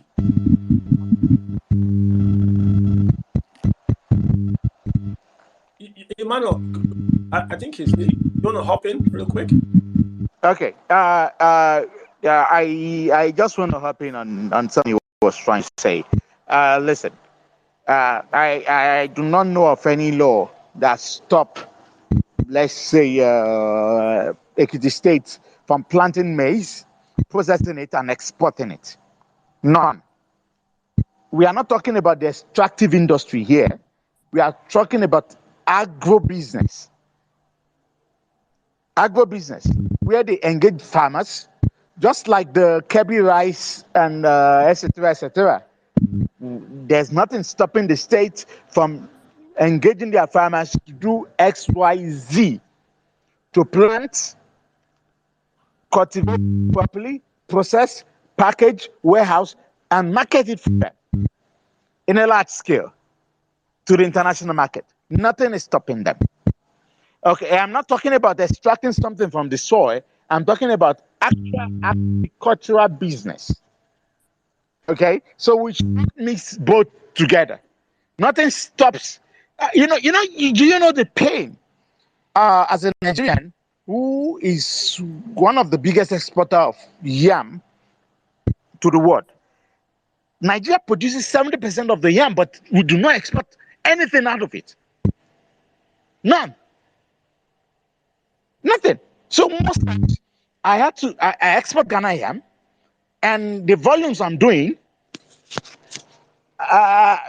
if I have access to do that in Nigeria, I can do 10 times my volume. For yam, places, the Nigerian yam, as splendid as it is, has a bad name in the market because of government lackadaisical attitude. You can actually quash this issue easily. But because you see, the government tried to do a facelift and sell some yam, and I don't know where they get their advice from. It was not packaged properly. It got there. It was bad. So what they were trying to do to save face cemented the fate of the industry entirely. People buy my yam with made in Ghana. I make money, but I cry. Do you understand? I say yam, made in Ghana, yam, labeled all over it. I make money, yes, but I cry. Because you see, in order to sell, I'm propagating Ghana's market. And market, where I'm from, which are the biggest producer, has nothing to show in the market for it. What stops Benue State from going to 9 yards and exporting the yam that we know that they have, the quality we know that they have, and conquering all this procedural inspection and certification issue with their might? It's a win-win for everybody. So what I'm saying is this: we should stop how we can extract gold, extract oil, and all that, and look at what we can do. The country is doing far better. Listen, we buy oil, palm oil, palm oil, vegetable oil from Malaysia.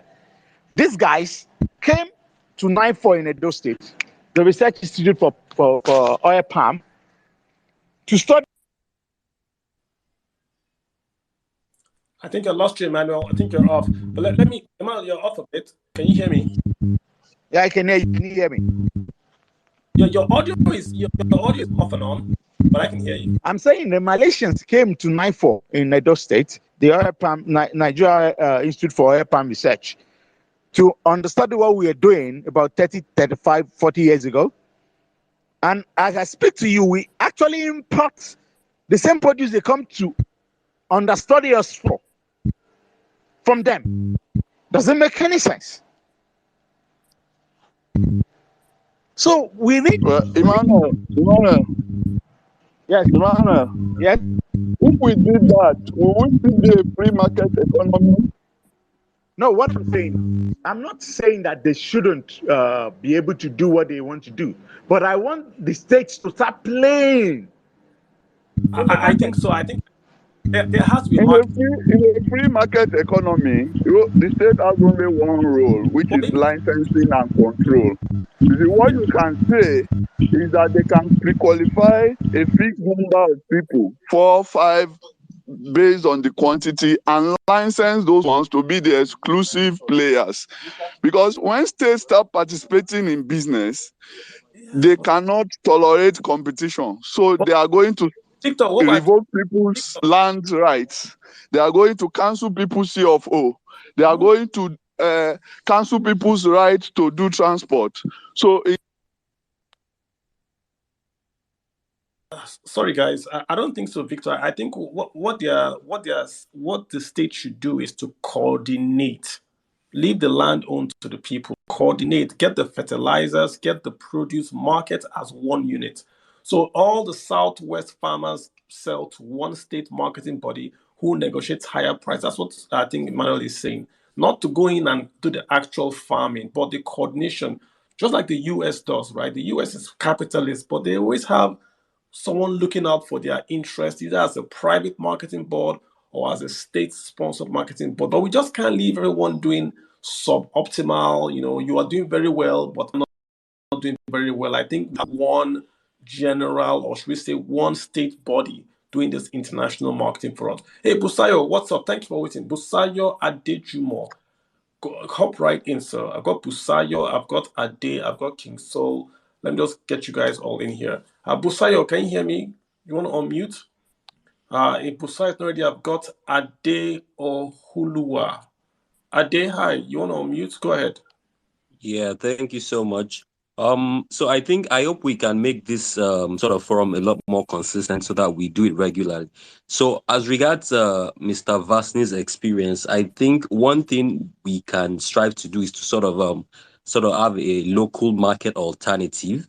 So like if you look at almost all the countries that export in Africa, sometimes they get 30-40% of their commodities rejected just due to cosmetic rejections.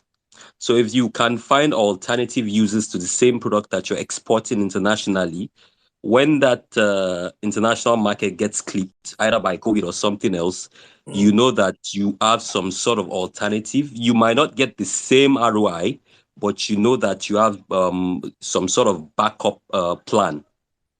Are you saying like local use? Yes. So it might not be the same. It might not be used in the same form, but it might be alternative uses for the same commodity. But I think we're talking about like exporting to get to dollars. So I think that's where we're trying to get. Yeah. So for instance, let's say there's the border closure or there's rejection in, let's say, Europe. So maybe the West African neighbors, or maybe even locally, if there are alternative uses, you can repurpose that commodity and then market it to that market. Okay. Yeah, but let me take the conversation right back to the very beginning, guys. We're looking at the Q2 Nigerian trade report. We're looking at imports and export. We've seen that the export numbers in Nigeria are going up. Cashew nuts is leading, then sesame seeds, then cocoa. We've learned a lot here now. I've learned now that cocoa is now a south-south product, not really a southwest product. I've also learned about the weak naira boosting export volumes. I had come here myself to learn how I could export and earn dollars, but I've been told it's not possible. I just can't jump in and just start to get these export volumes really immediately. I've got to learn the ropes, learn that value chain, if possible, intern, if the corporate intern, if possible, with an export, so that way I know the ropes. And if I want to do cash crop, I really don't have a lot of cash, might not be the best way. I might have to look at maybe stuff like chili pepper and target a smaller, export footprint. So I've learned a lot, right? Let me just try and get folks that haven't spoken speak, and then we're going to try to start to wind the spaces down. Lots of learning so far. Thank you. Talk to Headman. Go ahead, sir. I don't know if you've spoken. Okay. Yeah. Good evening. Yeah. Go ahead. Thanks for the opportunity. You're very welcome. I'm actually an agro commodity trader. Okay. So when I see this space, I was like, wow, this is a very good platform for me to be. Yeah. And first of all, could you speak up? Your audio is kind of low or distance. I don't know if you're using a hands-free, but it's kind of echoing. Okay. Can you hear me now? I can hear you clearly, but it's just low.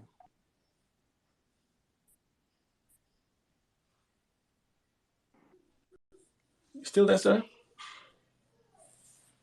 Hello, sir. Are you still there? Let me have King Solomon Pet drop right in. Olamide, if you're there, I'll hook you back in. Don't just get clear. King Solomon Pet, are you there? Okay, King Solomon is there, so I'm going to take him off. Let me have I'm back. OG. I'm back now. Go ahead. Go ahead, sir. Okay. Thank you very much. Okay, so it's a very good opportunity that I think every Nigerians need to actually look into, as we know what it is. But for me, it is better for us to process those commodity before exporting them. We all know the value of cashew in Nigerian markets, which has been one of the best agro commodity that we can even trade. I can remember myself when I started cashew, sometimes 2018. What I do majorly is to middle between some Indian partners in Lagos and some Nigerians.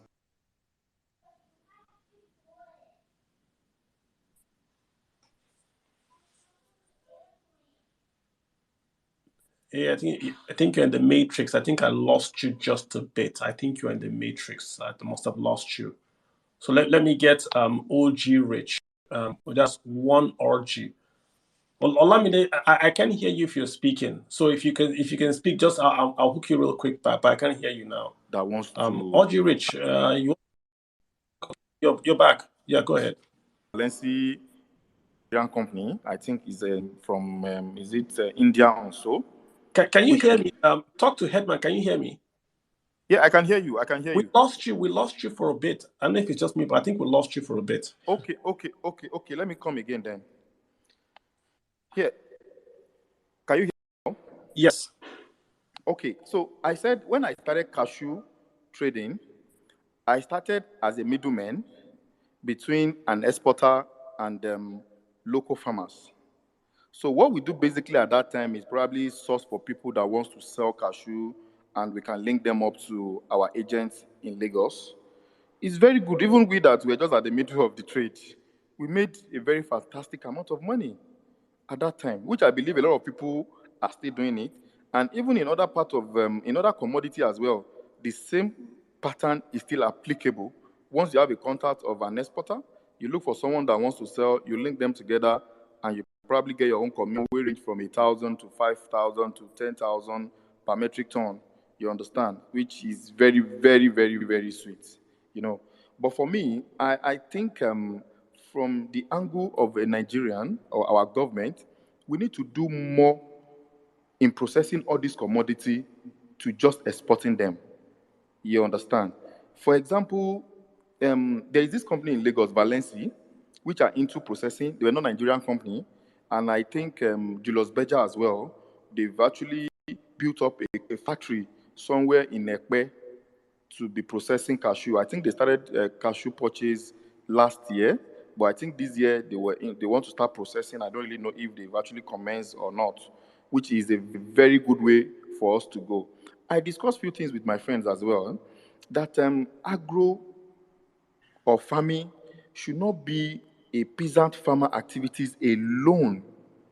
There is a kind of model that on my own, I thought of it, and I think if we have a government that can actually think in this direction, it's going to help us. Due to my nature of business, I was in Benue State for a couple of months. I knew how many raw materials are available in Benue, from paddy rice to sesame seed to soya bean, you know, a lot of cassava farmers, yam farmers, and so on and so forth.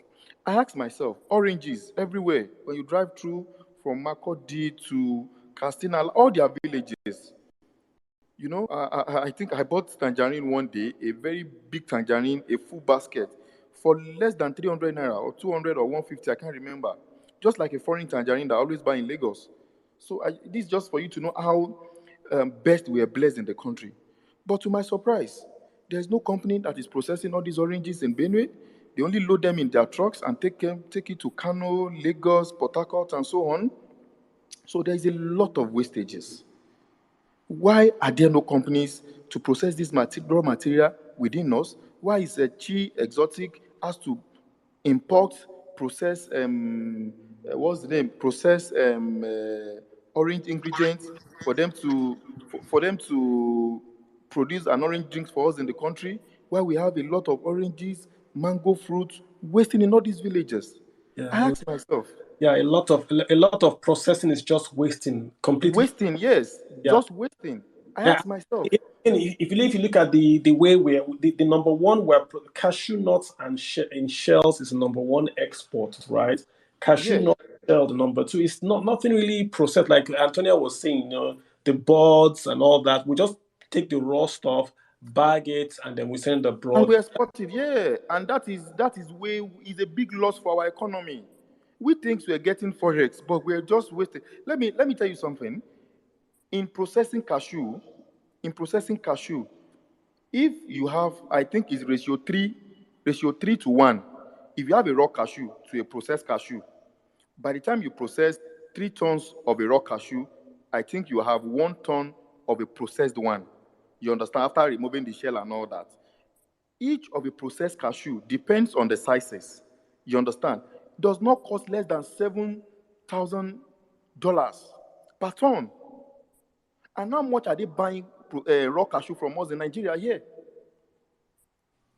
How much are they buying? This year is just something above 500,000, which is just just a bit more than $1,000. Just a bit more than $1,000, and that is, if we have, it means our 3 tons to ratio 1, it is just like $3,000 compared to 7,000. That is multiplied by 2, and that is for a small size. That's like W320. So when you have a bigger nut of cashew like the one we have in Ogbomoso, you understand? Because Nigeria have one of the best species of cashew in the world. When it is season, you started hearing all these Indian guys saying Ogbomoso cashew. You know, a very good quality, big nut and all. So it means we are just getting $3,000 instead of getting $10,000. So processing before exporting. I was making as well, that running that whole gamut of the value chain, the specific species that we're exporting, we're really not tapping. And I think this is the part where if we had this marketing board, someone that can say these are the type of seeds or the exports that we want to see. Someone to direct the effort. Like if you ask me, cashew is cashew. I don't know what's different between this or that. But if someone tells me, go plant this, and we're going to buy it from you at this price. There's land in my village. And someone come and tells me, right now, the international price for cashew is X. It's going to take your cashew 6 months to harvest or whatever. Go and plant this. We're going to give you the seeds. We're going to give you the fertilizer. And in 8 months, we're going to come and buy it from you. I'll go and plant it. But if you allow me, I'll plant cassava. I might plant cocoa. I don't know what to plant. I don't know how much it's sold for. So there has to be coordination. That's my point. And it goes back to what Wale, Emmanuel, everyone said. There has to be this statewide coordination. We just can't do it individually. Exactly. My take from the matter. Wow, guys, almost hours in. Do you want to add anything else? We're going to start to wind it down. Sorry, I just want to add one thing for Go ahead. I think my challenge and this is just ranting now. My challenge with Nigeria is that over the last 30, 40, 50 years, we haven't had any sort of bird's eye view thinking in the country. You see, for me, 2 things which you use to drive any economy successfully: your macro policies and your micro policies. And a lot of Nigerians don't seem to understand this. A simple Google will help a lot of people if they read up on how a country can use her macro and micro policies to drive a lot of things. 90% of all the things we've discussed this evening, if Nigeria has any sort of sustainable, concerted, and stable micro policy, Nigeria will be, will be better than Dubai and all of these places. The problem is the self-centeredness right across from the state level. So whenever anybody is saying that, why isn't a state doing this and doing that, I just laugh. Most of the governors who have come here, they're just there to do whatever they want to do, make their own monies into their pockets and leave.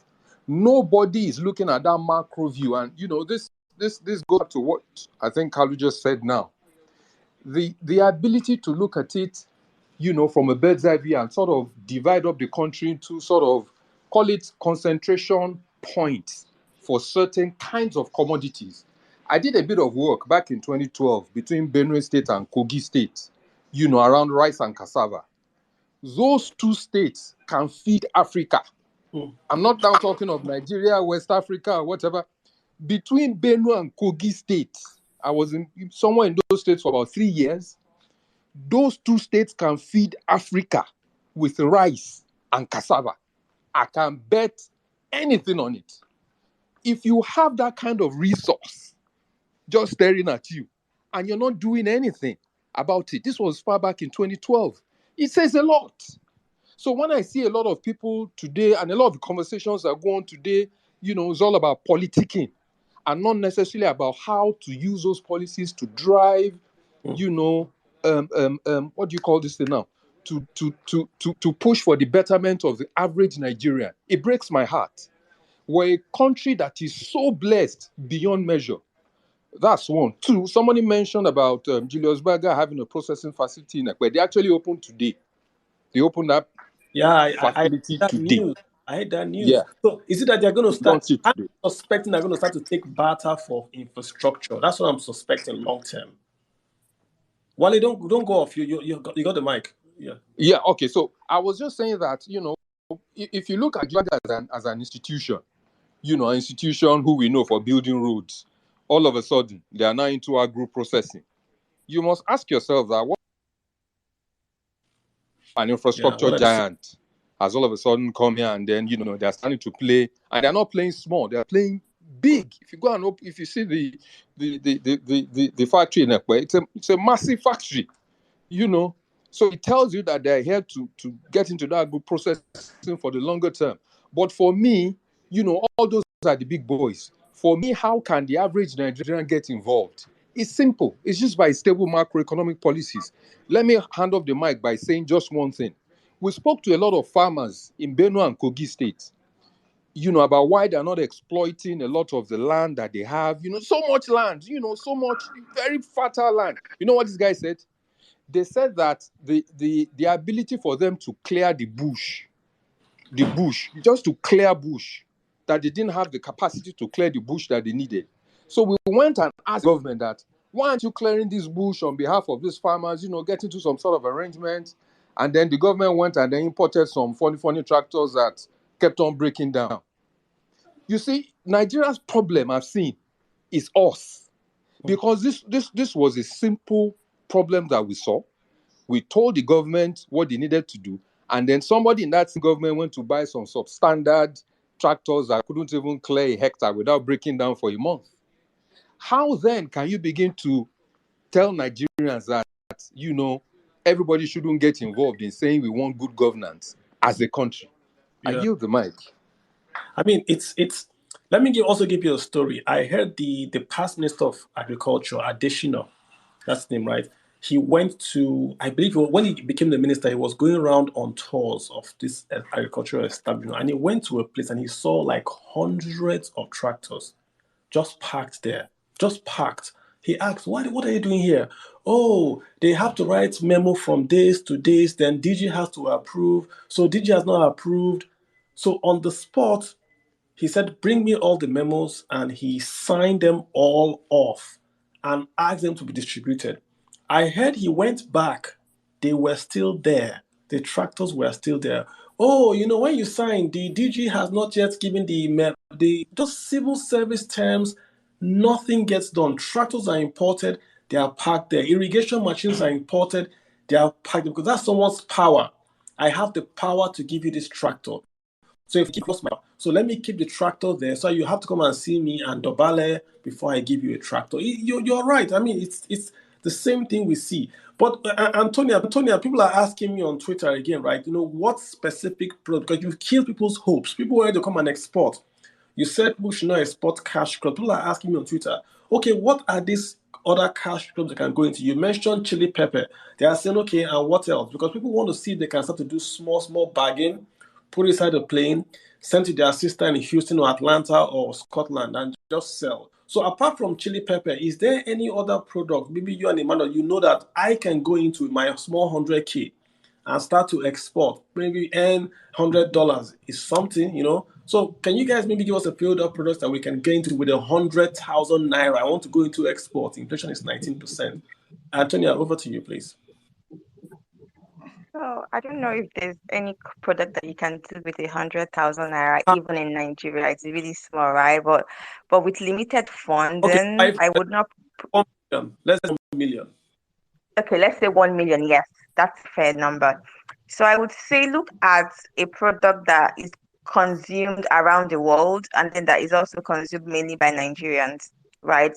We have a lot of people living in the country, but look at what do people always eat, even I don't like to sell for Nigerians in diaspora. I think a lot of people want to sell catfish, want to sell egusi.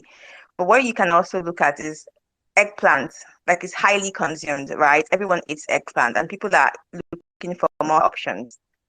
Another one would be, I would say, okra. Okra is a great commodity. So I'm just saying these products off the top of my head, but these are things that are highly consumable, right? So okra, and I know someone who does okra from Anambra State, actually, right? He takes it to Europe. So it's not like these are not doable, but don't just go and say Antonia said and start. You need to spend a lot of time to understand what the risk factor is. For these products that I've mentioned, they're very perishable, they're fresh, they have to be That's eggplant. Eggplant is what we call, what they call that. garden egg. I think we call it garden egg. Yes, but the same. big ones, like the one that we cook and we eat, that's a good one. Egg. Which other one? I said okra, like okra. I think okra, what we call okra, what we used to make okra soup in Nigeria. Okay. I also know that people are doing a lot of oranges, right?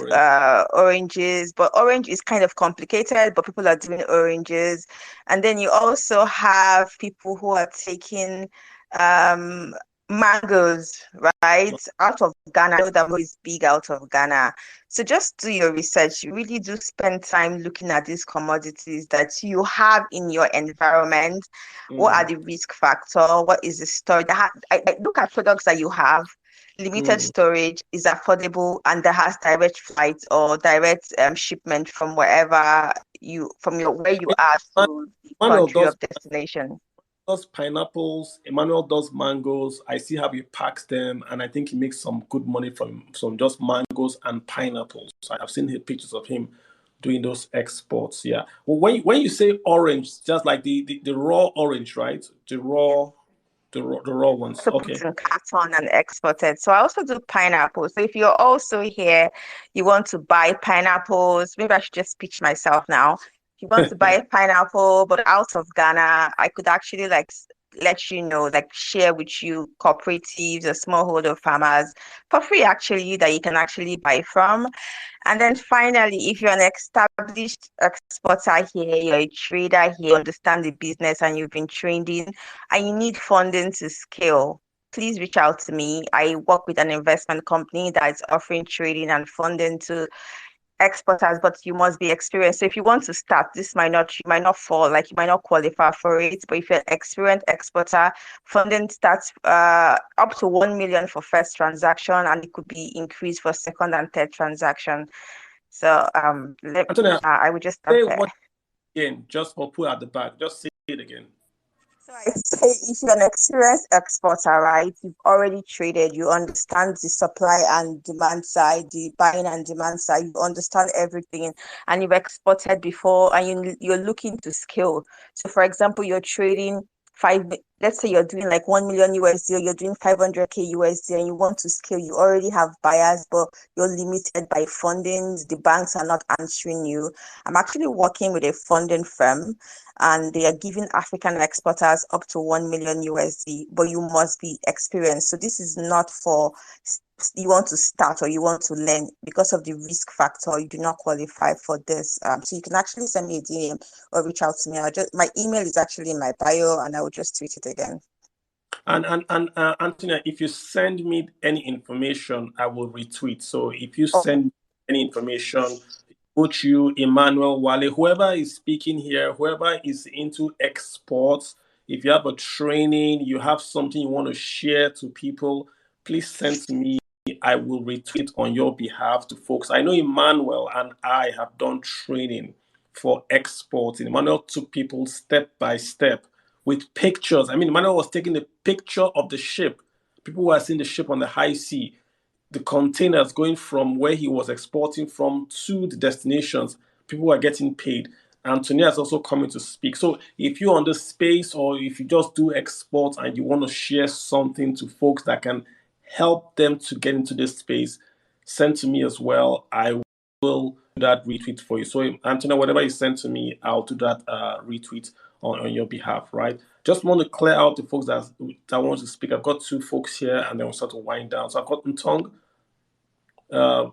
VS Tongs. Hi, how you doing, sir? Hey, Mr. Kalu. Good afternoon, good evening. Good day, sir. Thank you for the space. Yep. Seriously, I sometimes maybe when you are searching for something, something will be actually be searching for you. I saw the space after I tweeted something, because let me just give you a heads up, guys. Very quick, we're about to wind down. We started something accidentally because a friend of ours was actually looking for snail. So he asked us to actually, help him out.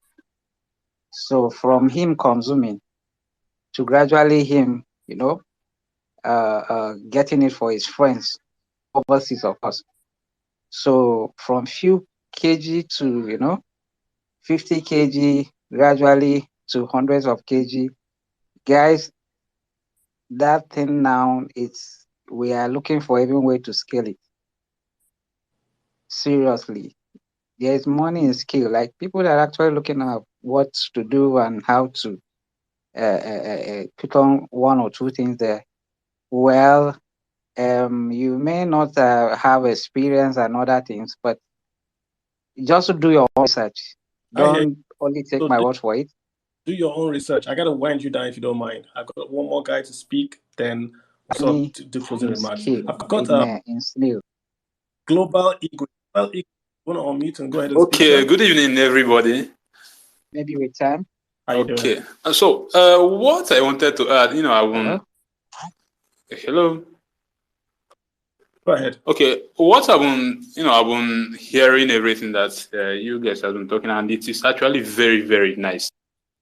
So, but recently I was thinking about this particular thing that we are talking about, because when you come to Nigeria, apart from oil, one of our major, one of the advantages that we have over many other countries is we have a very fertile land. And I was thinking about it. I was saying that, okay, what China is doing, what Alibaba started doing with China is he created a market in China that anybody from outside Nigeria or from outside China or any other place can actually go online, buy, and the thing will be shipped to the person from China. And for me, I think that should be something that we should actually be looking at, because we should create something like a market where people from many parts of the world can, something like the market will be like an interface between maybe the vendors, the local vendors or the local manufacturers and the external world. So where somebody, even the people that are in the country can actually go to that market, a digital market, buy something and the thing will be delivered to them.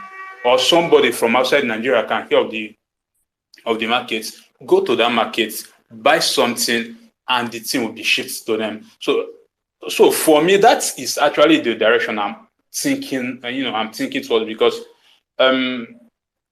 you're gonna go down. I'm not really sure where you're going to with this. How to do export? Just let's be quick. Yes, how it deals with export is, people from outside the country can actually come to that market, request for that product, and the product will be shipped to them. Okay, more like the logistics part of the whole equation. Gotcha. All right, I hear you guys. I hear you completely right. So, guys, I think it's been a good discussion, right? I like how we ended up with Antonia saying, "Listen, we have ways that we can finance you if you are more like you are skilled and you want to get bigger." So she's talking to folks that are already doing exports and want to get bigger. Emmanuel is always there. I mean, I know this guy maybe, I would say maybe this year or last year, and I consider him very, very good friend now. He is very, very knowledgeable. That's Emmanuel that is right there, right? On anything to do with exports. Very practical guy. If you want to do exports, you want to add him and you want to then talk to him on your own. Very practical guy, right? I like it when people are giving money away. You know, to say this is if you want to. I like it that they're giving money away and they're giving you opportunities to get into this space. I see lots of questions on the Twitter space saying, "I want to get into this. I want to get into that." What I've taken away is that you have got to do your research and your homework first. So you can't just hop into Cashew. You've got to do your homework first. I would say if you have the time, look for a guy you can go work with and understand how they do their job. How do they move containers? Where do they do their sourcing? From what we've heard, is very, very complicated. I also recommend you go to the Nigerian Export Promotion Council website. Try to go to that website. They literally have it labeled 1, 2, 3, 4, 5, 6, 7, 8 steps or so. What you should do from doing your research. They have mock Excel sheet where you can plug in and see if what you want to export is actually profitable. They have places you can go in there and find buyers. You can do market research on what you want to export. So, for instance, if I'm in Ohafia and I have cassava, I can go to that website and find out where cassava is needed. I can also go and say, okay, what should I export? If I want to export to, say, Greece, I can say, what does Greece want? And it will give you there on the website. Very, very detailed. So you get what you want to export or you get what you have to export.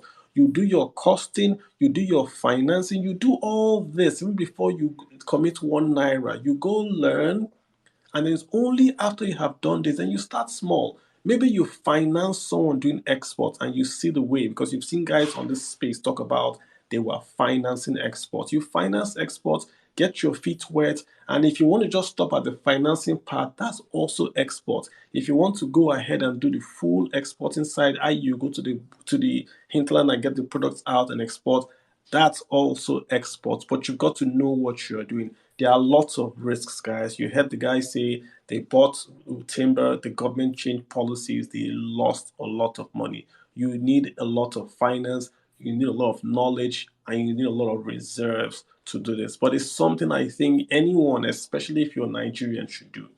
But most importantly for me, what I took away from this was hope.